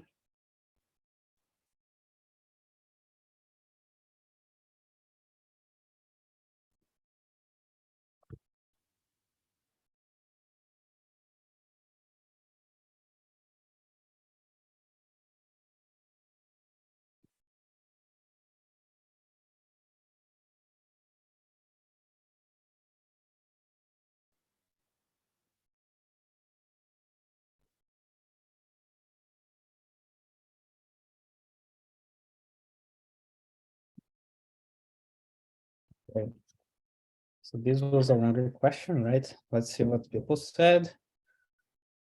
So what are salience maps and CNNs? Okay, so most people said salience maps are visualization technique to gain better insights into this decision making of neuronal networks, and they illustrate the importance of individual pixels, which is correct. Okay, so let's see the other answer, C and D. Salience maps are a popular explanation algorithm for image classification, and they highlight the salience components of the input image, which is not wrong, right? The difference is that salience map, it's not an algorithm per se, right? It's rather a technique, right? It's not an algorithm. It's just like how you make usage of the same architecture that's already made, right? Salience maps are a method for training the CNN by adjusting the weights and bias. So that's not right, right? So like salience is just like an interpretability that you add to the CNN that was already trained, right? So like you're not training in order to optimize interpretability, you see? So that's the only difference. That was a difficult question, but like I'm happy that most people got it right, which is just like this is just a technique to illustrate the importance of the individual pixels or regions in the data, right? So it's just like a technique. Is that clear? Any questions about that before we go to the tutorial? If not, please follow me to the tutorial now. So you should see something that looks like this. So the name of this notebook, CNN Satellite. Please open that one. And then you can follow along with me. Okay. Yeah, I loaded the other one. So yeah, you can keep talking and I will upload to the Git. Okay. Yeah, no worries. Or maybe is already there. But... So for this specific tutorial here, we're going to be using a different data set. So that's no longer the tree height data set, right? So here we're going to be using this data set that's called set 6. So there are two data sets, set 6 and set 4, right? They both correspond roughly to examples of different land cover classes, right? Here I'm going to show you like some examples of them. So like the labels in the first place, right? They correspond to building, barren land, tree, grassland, road, and water, right? Each one of them, they come with a specific integer that basically identifies what's the class, right? So here I have like a few examples, right? So like the ones, as we said before, corresponds to barren land, so like sort of desert-like structure, right?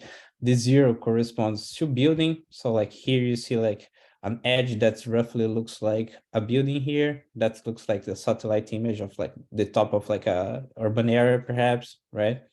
These 5 here corresponds to water. So you can see that like looks like waves here, I believe, right? So that's roughly the data set. With respect to the number of images that we have, right? So like we're going to be using the set 6, right, for this data set, for this experiment, sorry. It contains roughly like 324,000 samples, right, in the training, and 81,000 samples for test, right? Okay. And right, so that, and another important information here is with respect to like what's the dimension of each one of these images, right? So like, so they basically, they're very small images, so they only have 28 by 28 pixels, right? Which implies in having a resolution that's sort of bad, as you can see here. But that should be more than enough information for us to get a sense of what is the information that's contained in those images, as we can clearly tell the part here, right? Very well. So like we have a couple of operations here with respect to like how we're going to be splitting this data, right? So like one thing that we haven't done in the previous tutorials was basically to do the batching, right? So like essentially what we were doing before was just to pass all the samples through the model at one time, right? But now this data set is much bigger, right? So like you guys remember that we have 28 by 28 pixels, right? Which implies that we have 28 square number of features. Before we had what, 24, right? Like which was a much smaller number, right? So we can no longer pass all the data through the model at once. So we need to start splitting this data into batches, right? And how are we going to do that? Okay. So here we're going to do like a little splitting of this data, right? So for example, here I'm doing this splitting 50,000. Yeah. So I'm going to be using just the first 50,000 samples, right? So you see that here I'm chopping just for the first 50,000 samples for the train, like the other 50, and with respect the labels, right? So like those are the labels here. So remember that the labels, they are given as one hot encode, right? So for example, in the corresponding label that I have, so like here I have 6 classes, right? So I have one for that specific class, right? So like out of the 6, I have this one here that represents what's the class of that sample, okay? And then if I do the argmax, which is essentially what I'm doing here, I ask for what is the position in this array that has that one, right? So like in this case here, for example, this is position 0, 1, and 2, right? And that's the label that I'm passing there. So like the actual label that I'm passing to my data set function is this 0 to 5 label, okay? What the my data set function essentially does for me is to get this data that's being passed, which is xtrain and the respective target, and select for me a subset of these samples, which are going to be described as like the new batch that I would like to select. Okay. And that's essentially what this function does for me. It's going to be like telling me how many samples I'm going to select from it, which are going to be defined in terms of like number of indexes that I'm going to be passing, right? It's going to select the corresponding samples and their labels for me. Okay. So here, like very quickly, you can see that this size of this data set, which like is the length of the data set, which is one of the attributes that I have inside of this class data set, is equal to 50,000. I said that the test split is equal to 0.2, right? Which corresponds to 10,000 here. So like that's the size of my test set, okay? Here, I'm saying how I'm going to be sampling these samples from the data set, right? I only said how I'm going to be chunking the data set. Now, how am I sampling samples from the data set? This function, subset random sampler, essentially stands for like creating indexes, right? So these are the indices for all the samples from both training and validation set, right? Training, again, is what I use to train my model on. And the validation is just the samples that I use to infer how well my model is doing, okay? So this first chunk is gonna be the trained sampler. So I'm gonna randomly shuffle the indexes from both the training and the validation. So like I'm no longer going over the training and validation in order, but I'm actually shuffling them as I go. Okay, so like if there is any dependence with respect to the data, let's say that's like one of the things that could potentially happen is that the first few samples of my data set, they all correspond to ocean, for example. The second chunk of my data set has no ocean at all. So like this network is being exposed to different segments of the data. I'm not saying that that's the case, but that could be a possibility, right? A bias with respect to how the data was collected, right? So here we're preventing the model from being exposed to just like independent classes in every pass, right? So like that's why it's important to shuffle the data as you go, okay? And okay, so like now we have a train class in this data loader. So for example, when I say I want to go over just the training samples, I can say that I'm going to go over data loaders and then between brackets train. So that essentially stands for like just going over the train set. And then I have another one that corresponds to the validation set, which unfortunately I call test instead of validation, but is validation. Okay.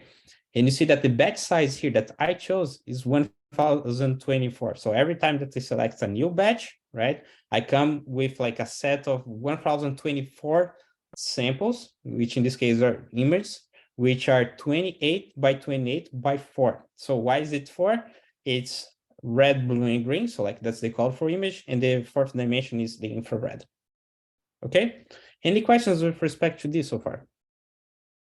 So this is just like how we're gonna structure the data and how we're gonna be feeding this data through the network, right? And then there is this extra component that we haven't seen yet, which is the batching, right? So like now we're just passing chunks of the data through the model several times instead of passing like the full data per epoch, okay? So now we come to the first model that we're gonna be training, right? So in order for us to be able to estimate what's the difference between the convolutional neural network to what we had before. So like first, you're going to be seeing how a simple feed-forward network would perform, right? So you guys remember that a feed-forward network is just a stack of layers, right? That are going to be receiving the data like from input layer all the way to the layer of prediction, right? So the input corresponds to this flattened image that we're going to get, right? So you guys remember that we had 28 by 28 pixels and 4 layers that correspond to color plus infrared, right?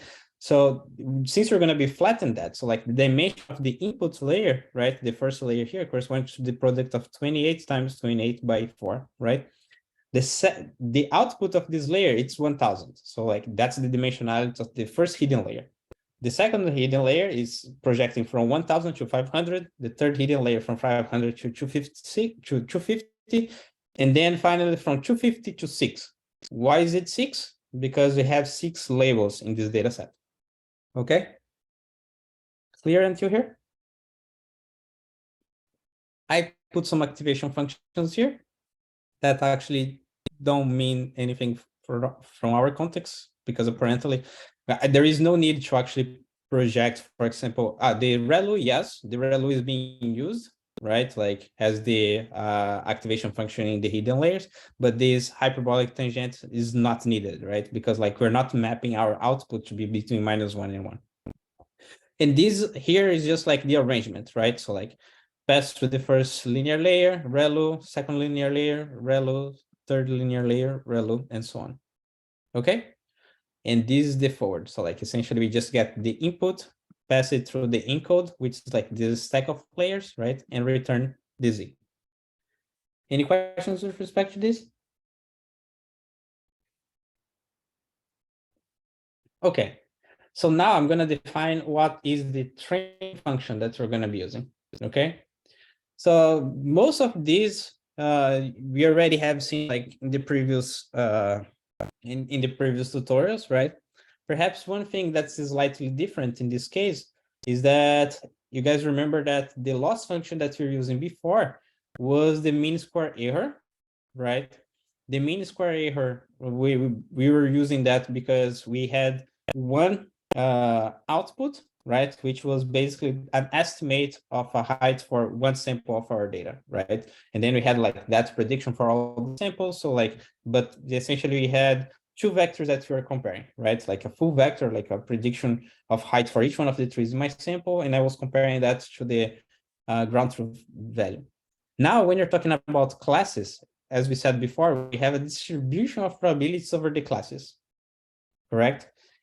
And therefore, if I want to compare the probability distribution of my model output, so like how am I assigning the weights for each one of these classes for any given sample to the probabilities to the true distribution, where is this one hot encoding, right?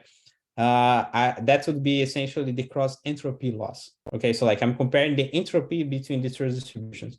If the two distributions are matching, we say that the entropy is low, right? Which very nicely represents the idea of the loss in our case. If the entropy is low, the loss is low. Therefore, that means that the two distributions are matching and my prediction is good. Good. Does it make sense for everyone? Optimizer. The optimizer that we're going to be using here is not defined yet, right? But here, those are just the inputs that I'm passing to telling you guys. And okay, I think that's all for now. Okay, so here I'm going to be printing what's the optimizer that I'm going to be using, because we're going to be using different types of optimizers, right? The number of epochs that we're going to be training. So like we're just going to be using 100 epochs in this specific case here. Here I'm going to be measuring what's the training time. So like I put this timer here. So like essentially it starts counting time every time that I start a new epoch, right? And this is the loop that goes over the epoch. So I believe here we have nothing new at this point, right?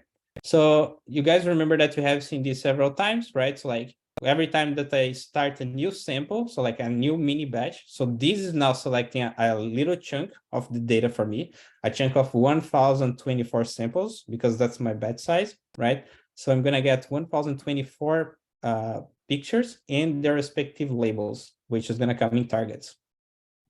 Okay, now here I zero the gradients. I pass my input samples through the model, right? I collect the gradients that I'm going to be using for optimization later on, right?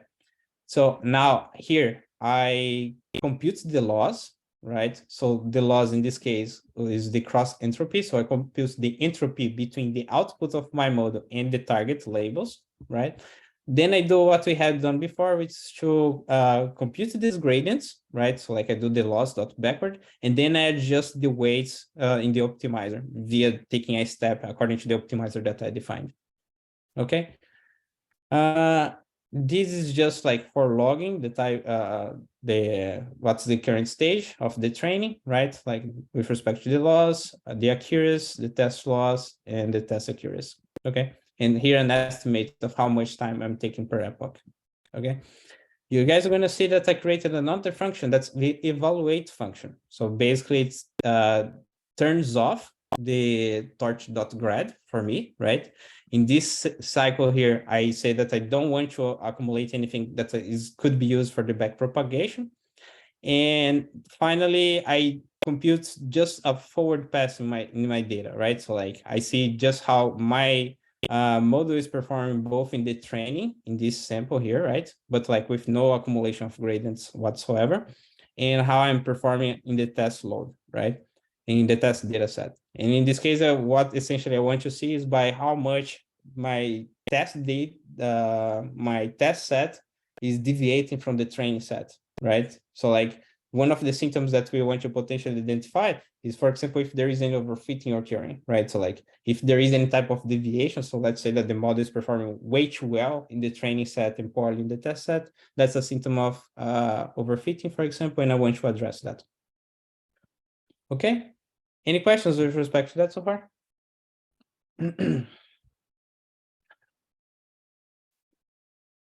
Okay, so like remember that the output, right, of my model, it's a probability distribution, right? So like I have the highest value being the highest probability, right? In this vector that has 6 elements. So the highest element that I have in this vector essentially stands for like the most likely label, right? So that's why I do torch max. So like I just get the position of the element that has the maximum value, right? And I call that my label. And then I accumulate in how many cases I had the prediction matching the target, right? In this case, if the two of them are the same, I call it a correct, right? And that's essentially how I compute the accuracy there. Okay, so that's the backbone of like what's the training function, right? Now let's see what some of these parameters that I'm going to pass for training. So you guys remember that like the inputs for this train function is the model. So like the model that I'm defining is a feed for neuronal network, right? There is no need for defining any parameters because the feed for network that I defined here already had fixed all these values that I would like to use for like hidden layers and so on, right? And the activation function is also like fixed. So like there is no need for passing any parameters. Then this is basically collecting what's the date and hour of when the training section is going to start, right? So I want to label this training session according to when I ran that. And here we have how we initialize this weights and bias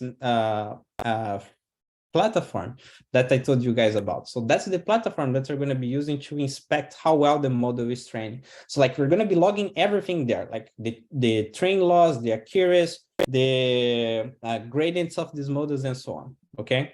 So like that's, and we're going to see how it looks like in a little bit. So basically we just define what's the project. You have to say like what's your user and like some name that basically identifies what that training session was for. And you add also what's the timestamp of that model. Okay. And here you say like that you want to be watching everything with respect to the model. So like here we're going to be logging the gradients that we're computing and also the weights, the distribution of how the weights are changing over time. Okay. The loss function is the cross entropy that I told you about. And here we call the train function. Okay. Very well. So now let's see how this model was training, right? So like when I initialize this model, you see that I create these links, right? That basically tells me like where these things are going to be saved, like locally in my computer. So it creates these folders for me that saves what's the model that I can use to load later. It saves also these logs that are being plotted here. So like it's very nicely if you want to say like, oh, from the models that I have tried, this configuration seems to be the best. Like, let me just load that model and use like for some inference, right? So that's a nice way to organize yourself.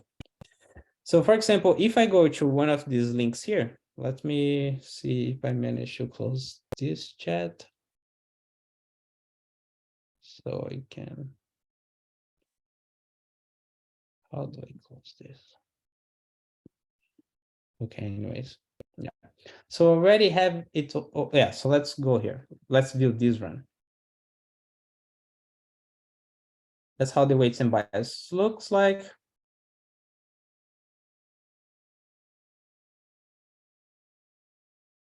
So let's inspect this model. So this here in the x-axis, you have like the number of epochs that were used for training, right? Let me zoom in a little bit more. So you see that this model was training fine, right? So like that's the accuracy for the validation, like 0.90 and so on, right? And suddenly something goes wrong, right?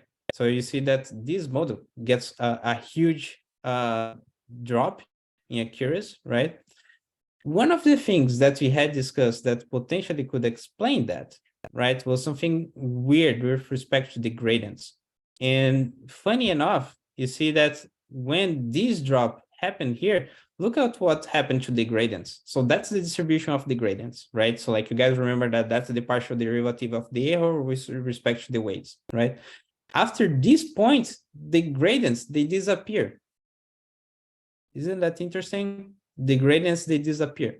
You guys remember that we discussed that and we called that the vanish gradient problem? So here, that's how the vanish gradient looks like in 1DB. So like you can besides, of course, the training curves being extremely weird, right?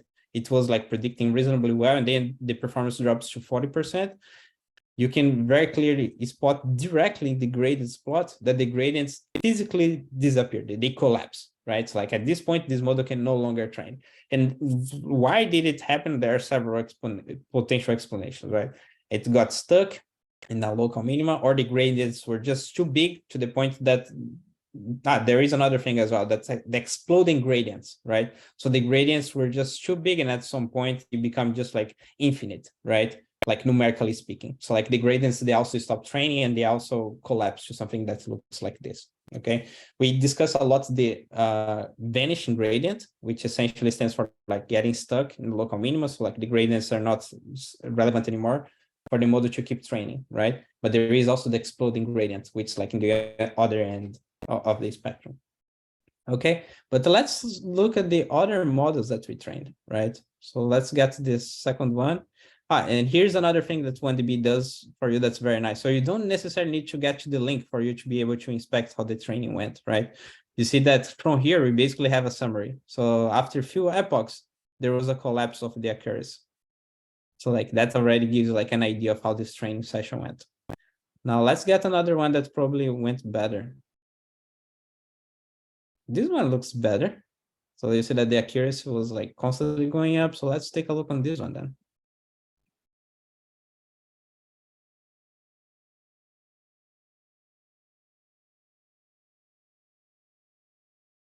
This one is looking better. So like there is still a little bit of oscillations, right? So like this model was doing okay, 0.91, 0.94. Suddenly it's had a drop to like 69, but then it went back up, right? And you see that the gradients, they look way healthier. So like this model was training properly, as you see. Another thing that we didn't discuss with respect to how the weights change, right? So you guys remember that like the initialization, it's a Gaussian initialization, right? So that's the plot of the distribution of the weights. And look at that. You see that, for example, here, let me activate this very quickly. This sort of looks like a Gaussian, right? So these others, like a Gaussian here and here, but look that this is not like epoch 0. That's the end of epoch 0. So like the end of epoch 0, the distribution already changed. So like you don't have the actual like the 0, but the 0 would be like a Gaussian. And as you keep progressing in the training, you see that the distribution tends to change according to the different layers, right? So for example, this one, like for this layer, it was more Gaussian-like, right? And then it changed quite a lot to become more and more specific, right? And here, basically, look at this. We have 1, 2, 3, 4, 5. Like this, perhaps you can split in two, right? Which is the very last layer, right? Which projects into the each one of the classes. So you have this layer that's getting specialized in projecting into the different classes. Okay. So you see that like weights and bias provides like several insights with respect to how your model is training, which is like pretty cool.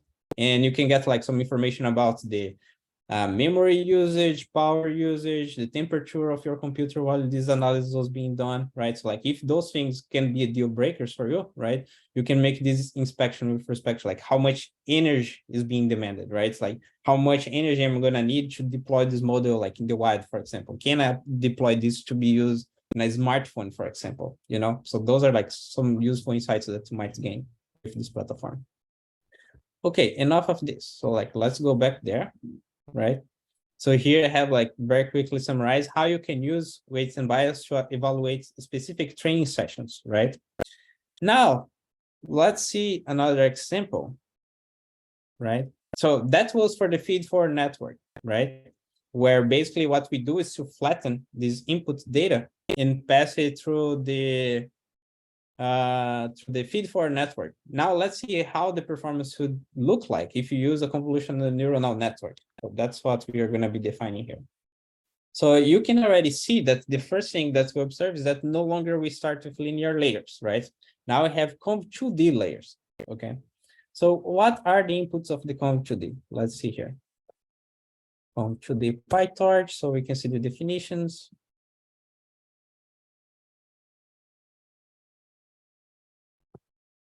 So in the Conv2D PyTorch, the first input that we give is the number of channels, then the output channels, and what's the kernel size that you're going to be using, right?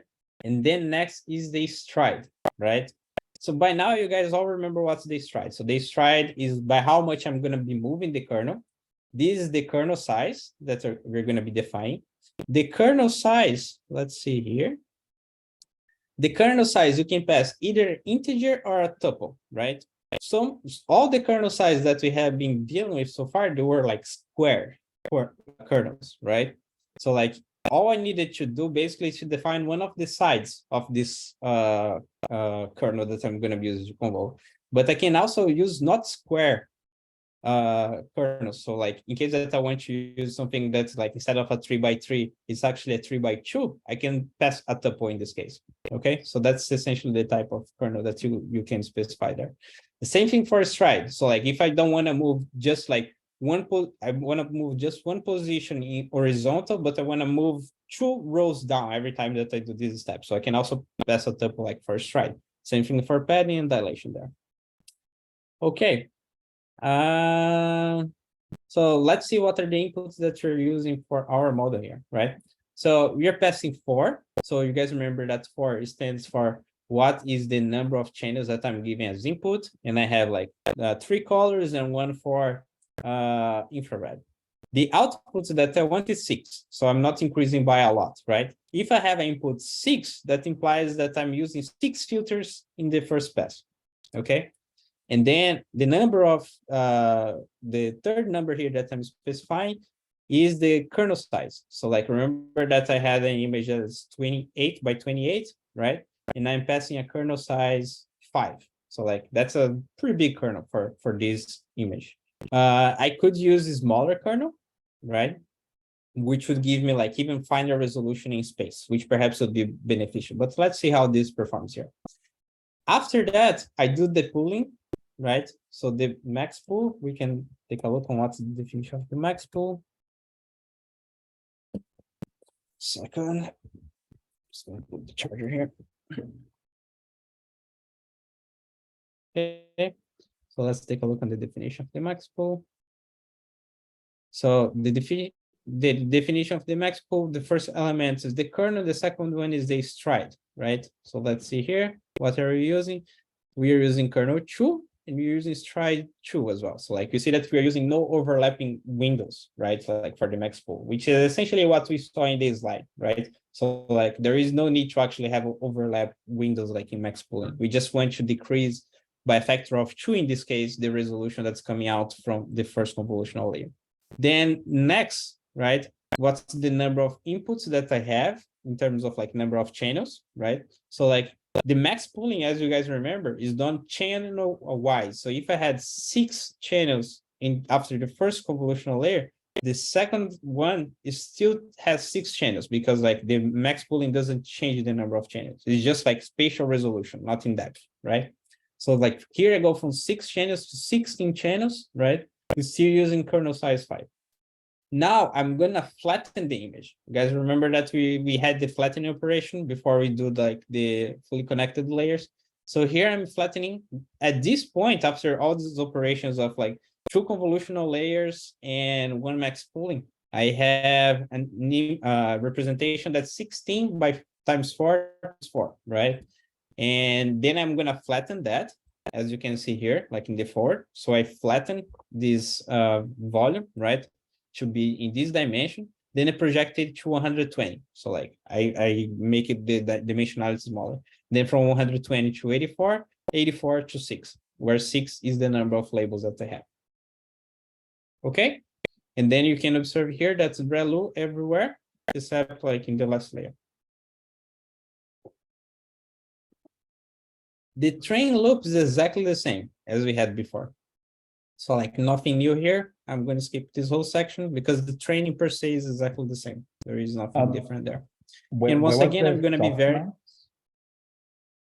Shouldn't there be a softmax at the very end? Yeah, that I was hoping someone was going to ask for it. So you see that I'm not using the softmax in the output here, right? So I'm not projecting this distribution to something that looks like probability distribution. This model is still trained fine. Could it be better using softmax, right? Yes, there is a chance that it would be better. And that's essentially what I was going to propose in the very end for you guys as the exercise. So like that is the exercise for this class. This is basically to redo this test using 1dB, right? And see if you manage to get a configuration that's more optimal using softmax, because softmax should help with this test, right? Good insight. Yeah, very good. Okay, good. So here we're going to be doing the variation, right? Like same way how we did before, logging the model performance as we go. But for the sake of time, we're not going to inspect this model. We're going to go directly for how to use 1dB to do this sweeping of the hyperparameters, right? Like how can we use 1dB to tell us what is the good configuration that we should be using? How does it work with 1dB? So when you're doing the sweeping, it essentially stands for like using different combinations of hyperparameters that you like to play with, right? Some of the combinations that you can control here are the type of method with which you're going to be going over these configurations, right? One option would be the grid. So the grid essentially stands for like fixing all but one configuration here. And then in the next cycle, fixing one but all configurations. So like you're going to go over all these configurations like in a grid-like fashion, okay? The second one is what's the metric that you like to optimize. If you're doing grid or random, right, there is not really like a comparison between runs for you to decide what should be the next configuration to be trained on, right? But if you're using like a smarter approach for like going over the hyperparameters that you're using, which would be like the base approach, which is not listed there, but we're going to be using that in a little bit. You can say what's the metric that we're going to be trying to maximize, right? In our case, if you're trying to maximize accuracy, we say that is the accuracy for the validation set. And we say, what's the goal, right? So like you say, like, I would like to play with these hyperparameters in order to maximize this quantity here, right? If you're doing loss, it would be different, right? So you can say that's be the loss from the validation, and you'd like to minimize it. Among the parameters that we're going to be training here, right, like we're going to be playing with, would be the number of epochs. So like in the previous runs, you saw that we use 100. So like, let's see how that's the number of epochs would play a role here. The batch size, right? So like the number of batches that we got like before was 1024. Here I'm using 32, 64, and 128, so much smaller batches. Weight decay, so like what's the normalization that we do on the weights, right? The learning rate, so like just as we did before, we're going to go for like a very large learning rate, 10 to the -2, to a smaller learning rate, 10 to the -4, and our three favorite types of like optimizers, right? Add an RMS prop, which like are our favorites at this point, and the classic stochastic gradient, okay? Now we define what's the sweeping that we'd like to use, so like the sweep configuration is essentially what we described up here, the user, right? And then what's the name of this project? This is going to create what's the sweep ID for us. So like we can have access to like how these models, all these configurations, they are like being combined in order to like try to approximate this value, okay? The network is defined the same way how it was before. So like there is nothing new there. And now let's see how we pass these configurations. So like what has changed in the training script is that now we instantiate what's the configuration that's going to come next, right? So you see that like now the argument, right? It's this config that I'm passing. So like when I call train, I'm going to pass this config sweep that I defined up here. That's the difference. And then from there, I'm going to be selecting these options, right? So like I'm going to check what's the optimizer that I'm going to be using. I'm going to be defining the optimizer inside of the training loop now. I have to define the data loaders again, because now the batch size is conditioned by the sweeping parameter, right? And like everything else is the same. There is nothing else here that needs to be changed. Like other things that we change is like the learning rate. So you see that I'm passing the config, right? And the weight decay. So like all there. And I believe everything else is going to be exactly the same. So like I'm going to skip all these other details. And then here, now we have this agent So like that corresponds to the sweep ID that's associated to that sweeping configuration, and we're passing the train. So like that's the train function there.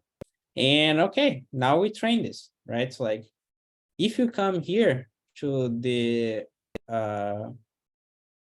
to this 1DB page, that basically summarizes the results of the sweeping for you, right? So you see that like in total, I ran 251 simulations, right? Like using different combinations, like randomly, right? Because the strategy that I selected first was the random, right? As you guys remember from here.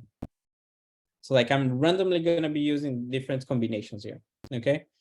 And that's what we see here. So like on these random combinations, I tried 251 of them, right? Here I have the top 10 displayed for you here, right? So you see that like a good amount of these combinations, they did converge to something that looks pretty good, right? Like performance of like 99, for example, right? In contrast to the few of the configurations that we tried for the feed for net, right? You guys are going to remember that we got to like 0.94, I think. So like the CNN had the improvement here, but like, of course, we didn't extensively try to fine tune it. We just played with the number of the learning rate magnitude, right? And here you see, and also we were using 100 epochs back then, right? Here you see that we like in 50 already managed to converge to something that looks like 99 in performance. Another thing that's pretty cool about 1DB is that it basically summarizes to you. Each one of the runs are like displayed here in these dots, right? So you can see how this model was evolving with respect to the different combinations that were tried. So like in the x-axis here is essentially when that run was created, right? So if I come here, I can get like this visualization of like here in the top. Let me move this bar once again. Here in the top, you have like what's the best configuration, right? So like if you want to see what's the best configuration, you can just follow this line. And this would be the best one. So like it had performance, the final accuracy, right? So like the top accuracy could be before the final epoch. The final accuracy in this case was 98.28, for example. One thing to notice is that you see that because the configurations were random, as time keep evolving, we see that like eventually you get some configurations that were just very bad, right? So like that's one of the things about doing this search randomly, because you might be going over and over again through some configurations that were just bad and that probably you shouldn't be using in the first place. So like if you're using a smarter search for hyperparameters, it should be able to identify that for you. Another cool thing that you get here is the selection of importance for the hyperparameters, right? For example, we see that the learning rate had a negative correlation with respect to performance. Therefore, if it's negative correlation, that means that smaller learning rates, they tend to help, right? They tend to help with performance, which is a thing that we saw before, right? If you have very large learning rates, you're more prone to be jumping all over the loss landscape. Smaller learning rates, they tend to help, right? And another thing that's like kind of intuitive is that number of epochs tends to have a positive correlation, right? Which is the second most important hyperparameter that was trained. So like more epochs, of course, like if you look at this curve, like more epochs, you have like this positive trending line, therefore like you tend to increase the performance. So that's kind of intuitive, right? So those are just like some of the insights that you can gain here with respect to the importance of each one of the hyperparameters that you have to test. And then you have these cool visualizations. So like one of the things that we saw here already, right, is that smaller learning rates, they are helpful, right? So here we have like the different combinations. So each run represent, it's identified as one line, right? Each configuration of a model.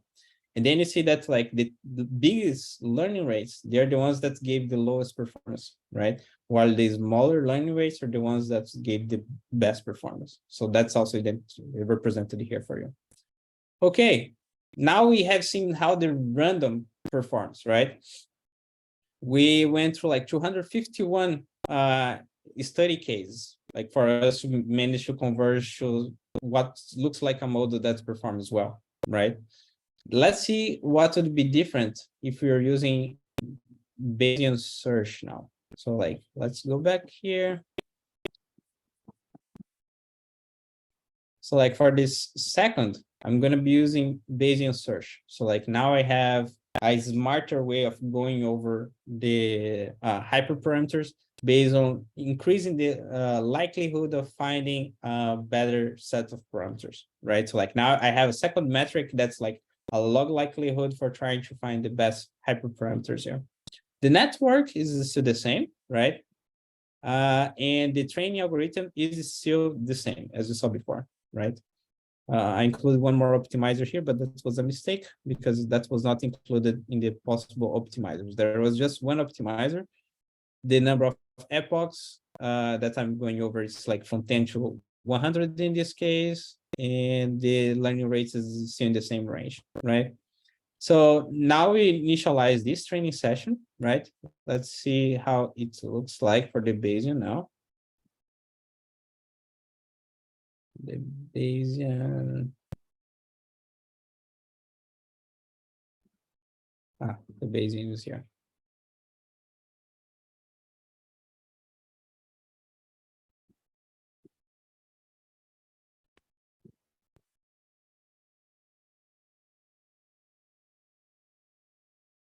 The Bayesian, it's just ran for 75 possible combinations of hyperparameters, because after that, the model basically decide on its own that there is no need to keep looking because it doesn't look like it's getting any better, right?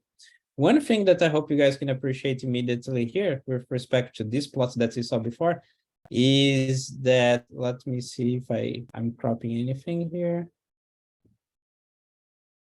No, I'm not cropping anything.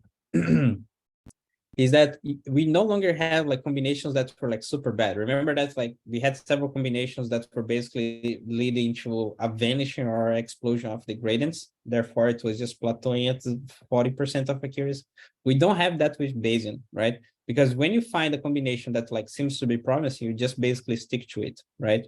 So you see that most of the models that were trained here, they were already ranging like in the scale of, oh, there is a filter that was applied here. I knew that there was something weird. Let's remove these filters. There we go. Yeah. So you see that there was one combination that basically led to that vanishing or explosion of the gradients. But differently from the random search, it just never went back to that configuration. So there was something that was very wrong about it that the model basically just never repeated, right? Let's analyze the cases that were successful, right? For this case here, we have the same plot as before, right? Perhaps the thing to highlight is that we didn't have to exhaust like all the possible combinations, right? Like this model managed to find something that performed almost as well as the other framework that was using random search, right? But in way less combinations. And if we come here, we can always take like a second look about what were the specs of this configuration that was the best performing one. Parameters looking good. The gradients also looking reasonably well. They look a little different because I messed up with respect to the logging of the gradients. By default, it logs every 1,000 mini batches, right? So like I was logging way less mini batch. Is that the question?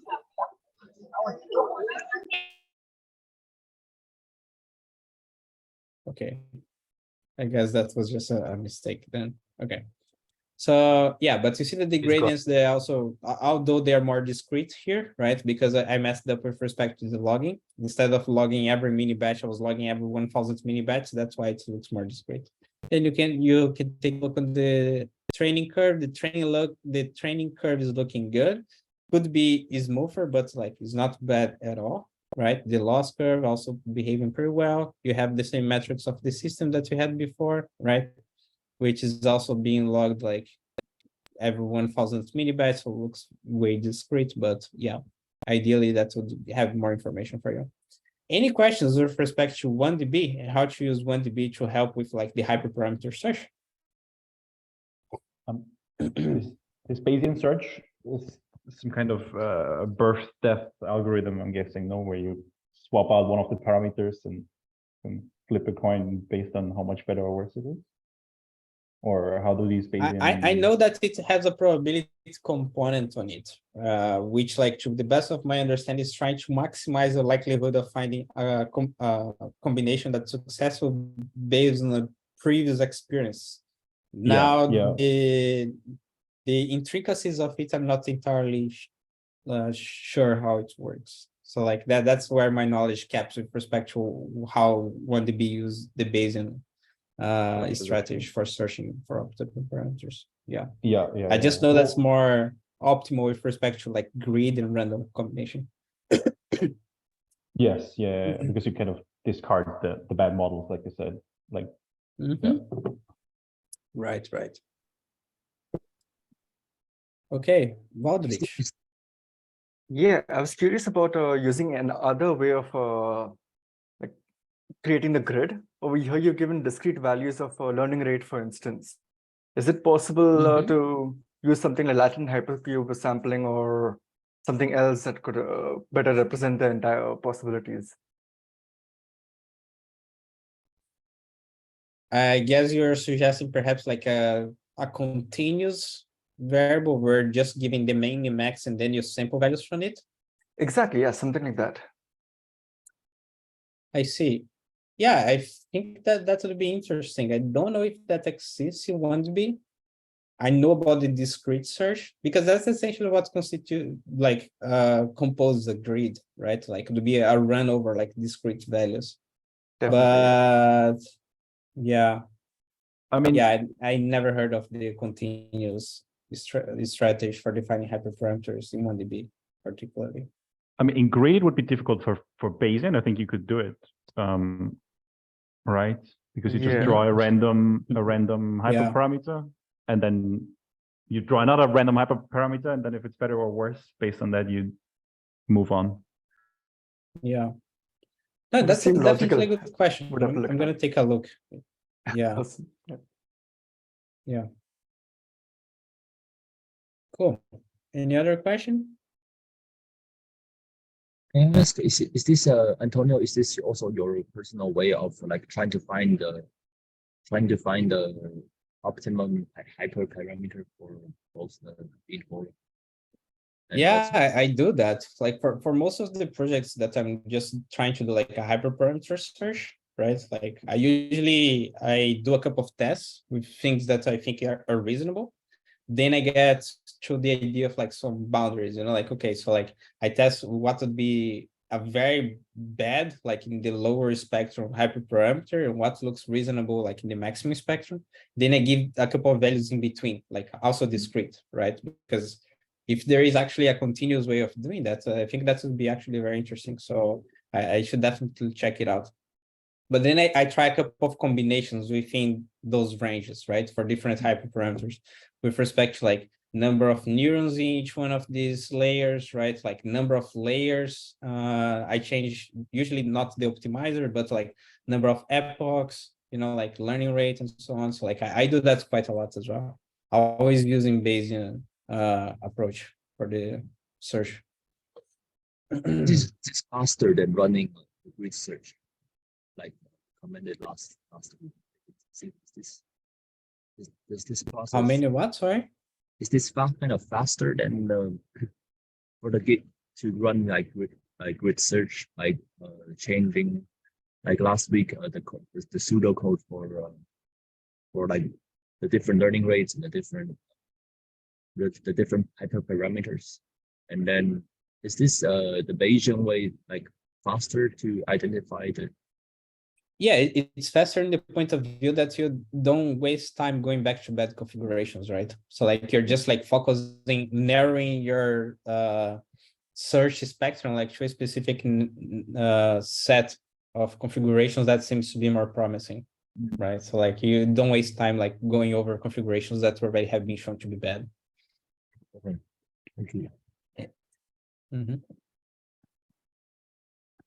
So like in the very last part of this lecture here, I just wanted to show you like one of these potential ways of doing this interpretability, right? So we discussed two possibilities. One was the occlusion, and the other one was just like the back propagation, right? In the from the last layer back to the original input space, right? So that's essentially what I implemented here for you guys, right? So you guys can take a look. What I'm doing here is basically to select, oh yeah, first this, right? So like I told you guys that you can load one specific model that was trained, right? Each one of these training sessions, they're being saved in a file that has its timestamp, right? And a code. So if you want to see revisit a model that seems to be promising, what you can do is to get this code here, right? And find the matching file here. So like, and then you can load that specific model back, right? And do some inferences with it. So like, for example, I got this model that was looking good from the configurations that is the one the B had tried for me, right? And then I wanted to inspect that model. So I loaded that model again. You can do that for reloading. I selected 10 samples, actually. I selected 10 samples from the test data set, right? And I did this forward and backward, like to inspect the salience analysis, right? So here you see that like I'm getting this image, passing it through the model, right? I get the output label. So that's essentially what we are doing here, right? I get what's the label of that output. Now I do the backward, right? So like you remember that like once we had done the forward, we got the label. Now we do the backward and see how that's going to be projecting back to the original data space, right? So I do the backward of that output. Now I have the gradients accumulated, right? I get image.grad, which essentially is like inspecting these gradients that were learned, right? And I project that back to the original space, which is the 28 by 28. Okay. Here, I'm plotting just the first three channels, right? Because there is no point of like plotting all the four if I just want to inspect what's the original image, right? So the first three channels in this case correspond to RGB, right? And then I'm plotting what's the salience, right? So this, remember that this is a 28 by 28. So like that's a pretty poor resolution, right?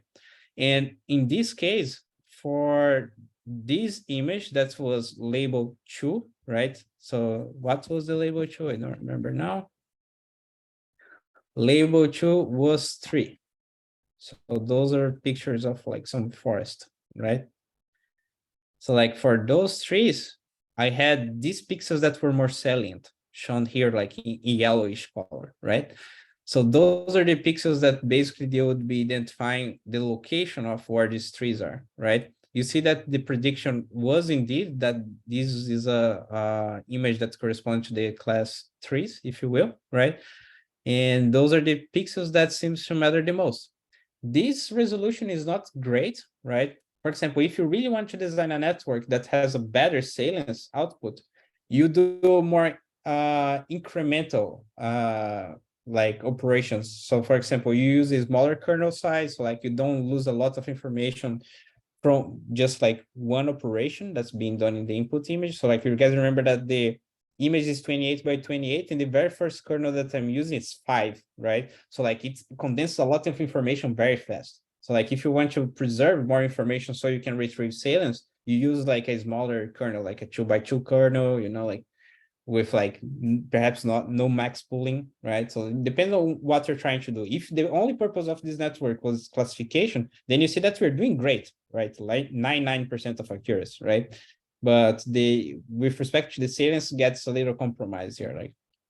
So the salience per se is not that informative with this specific configuration that you're using. But if you refine the network to be a little bit more is smooth or like not losing too much information, you can obtain more meaningful salience maps there. Any questions here? 143. So you guys can play with this, like you can play with different architectures, right?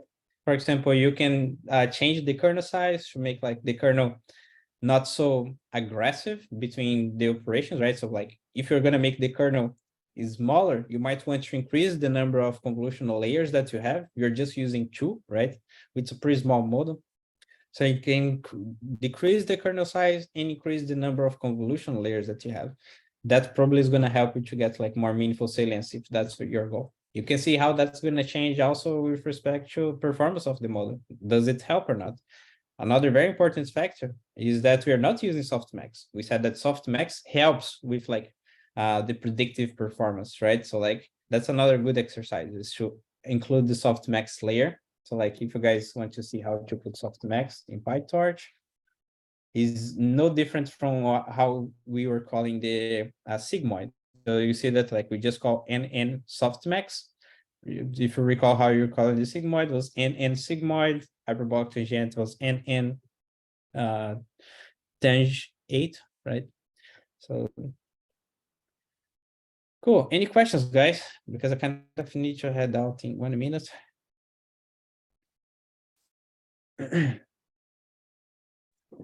I had a question, but it's a bit about it's a bit off topic maybe.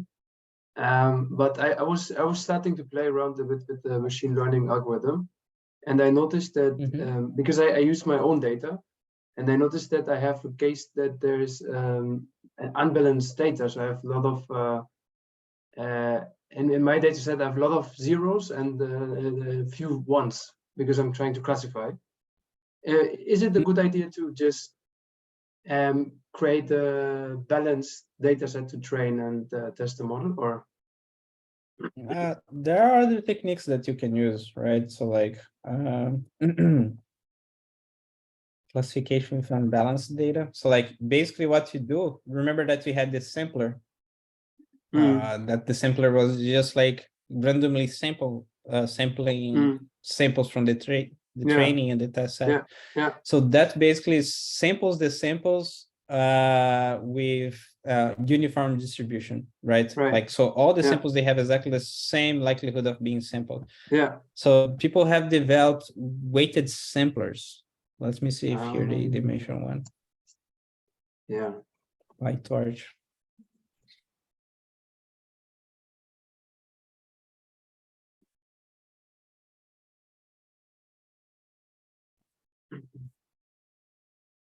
Yeah, here you see. So the same from the same utilities, which is utils.data, I select subset sampler, right? You can also use weighted random sampler. So all you need to pass is like the class weight, which you can compute like this, which would be like the weight of the class could be 1 over the number of samples. So like if you have a lot of samples, you decrease the likelihood of sampling samples that correspond to that label. Yeah. Okay, thanks. Cool. Perhaps I have time for one more question if you guys have any.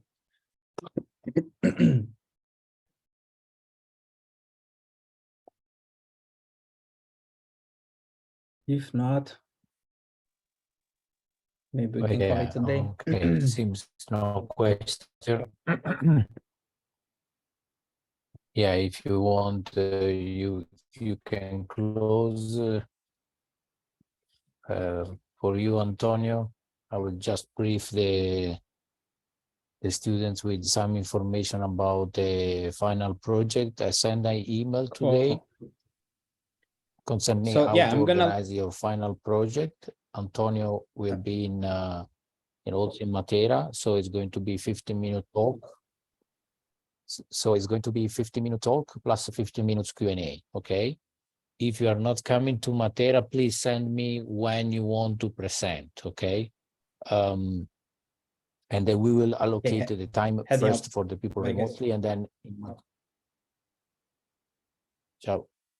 and then in Matera, everyone will be presenting in the time frame when there is any space left.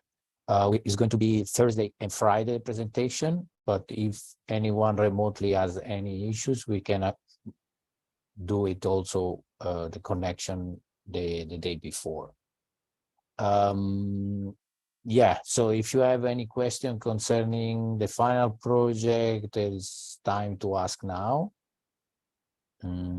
As I mentioned, try to do both geocomputation and machine learning part in the same scripting procedure. It's going to be a Jupyter notebook that later on I can easily convert to HTML. I will send later on some specific about how to, especially for the heading, name, surname, affiliation, and title, and so on. So I will let you know how to implementing the first cell, let's say, of your Jupyter notebook.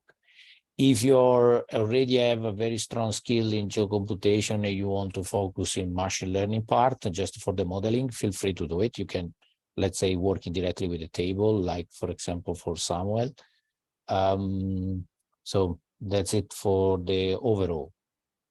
Is there any question?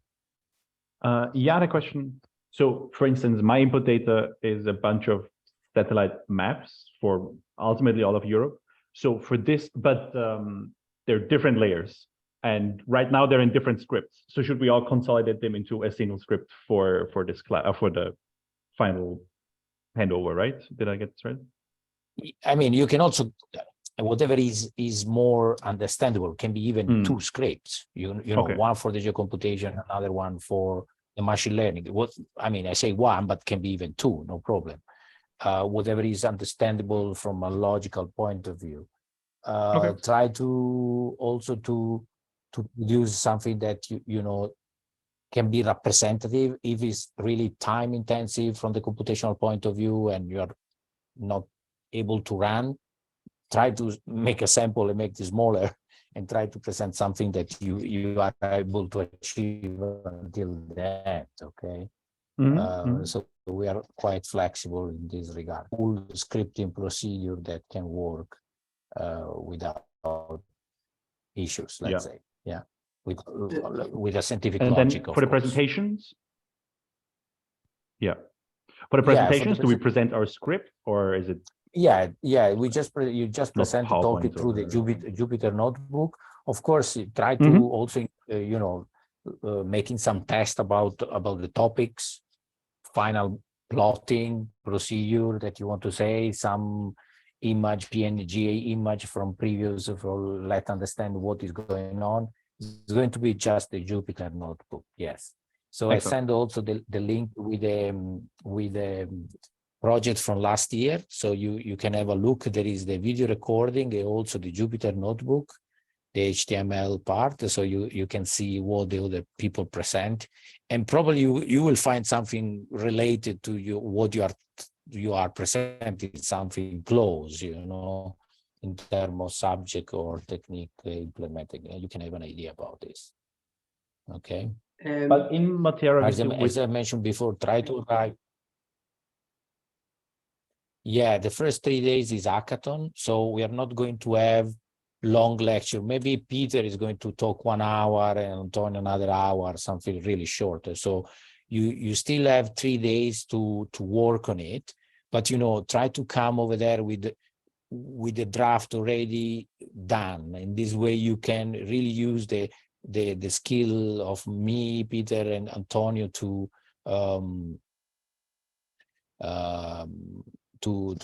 tuning the parameter, to understanding what is going on, why you are getting something strange. So over there, rather if you started over there with the 3 days of scripting procedure, maybe you just do it just the beginning, okay? So try to arrive with something really strong already in Matera, and then you just play and tuning, make it better, let's say. Also because 3 days, you know, they fly when you go. Yeah. Okay, any... Yes. Yes, I had one more question. If we have that Jupyter notebook and we present, are we running the code or is it enough to show what we did? Because I think if there's some things that take long... No, you can show. Yeah. Okay. Yeah, of course, you can just show, like it was the same for us in the lecture. It's important to see what you have done. Yes. Yeah. And you feel free to, you are not going to explain line by line easily, you know. It's important that maybe you don't run, but there is a final plot, for example, that you can see what you have done and so on. Perfect. Okay. Yeah. Yeah. Okay. Thank you. Welcome. Anyone else has some doubt about the course and yeah, final project? Okay. Try to send also the papers to Antonio that we are going to review it. Do not send in the last minute. Try to send today. In this way, tomorrow Antonio can make the pool and we can vote. Okay, for the most important one. I mean, the most selected. Okay. So, any other question? Doubt? Everything clear? Okay.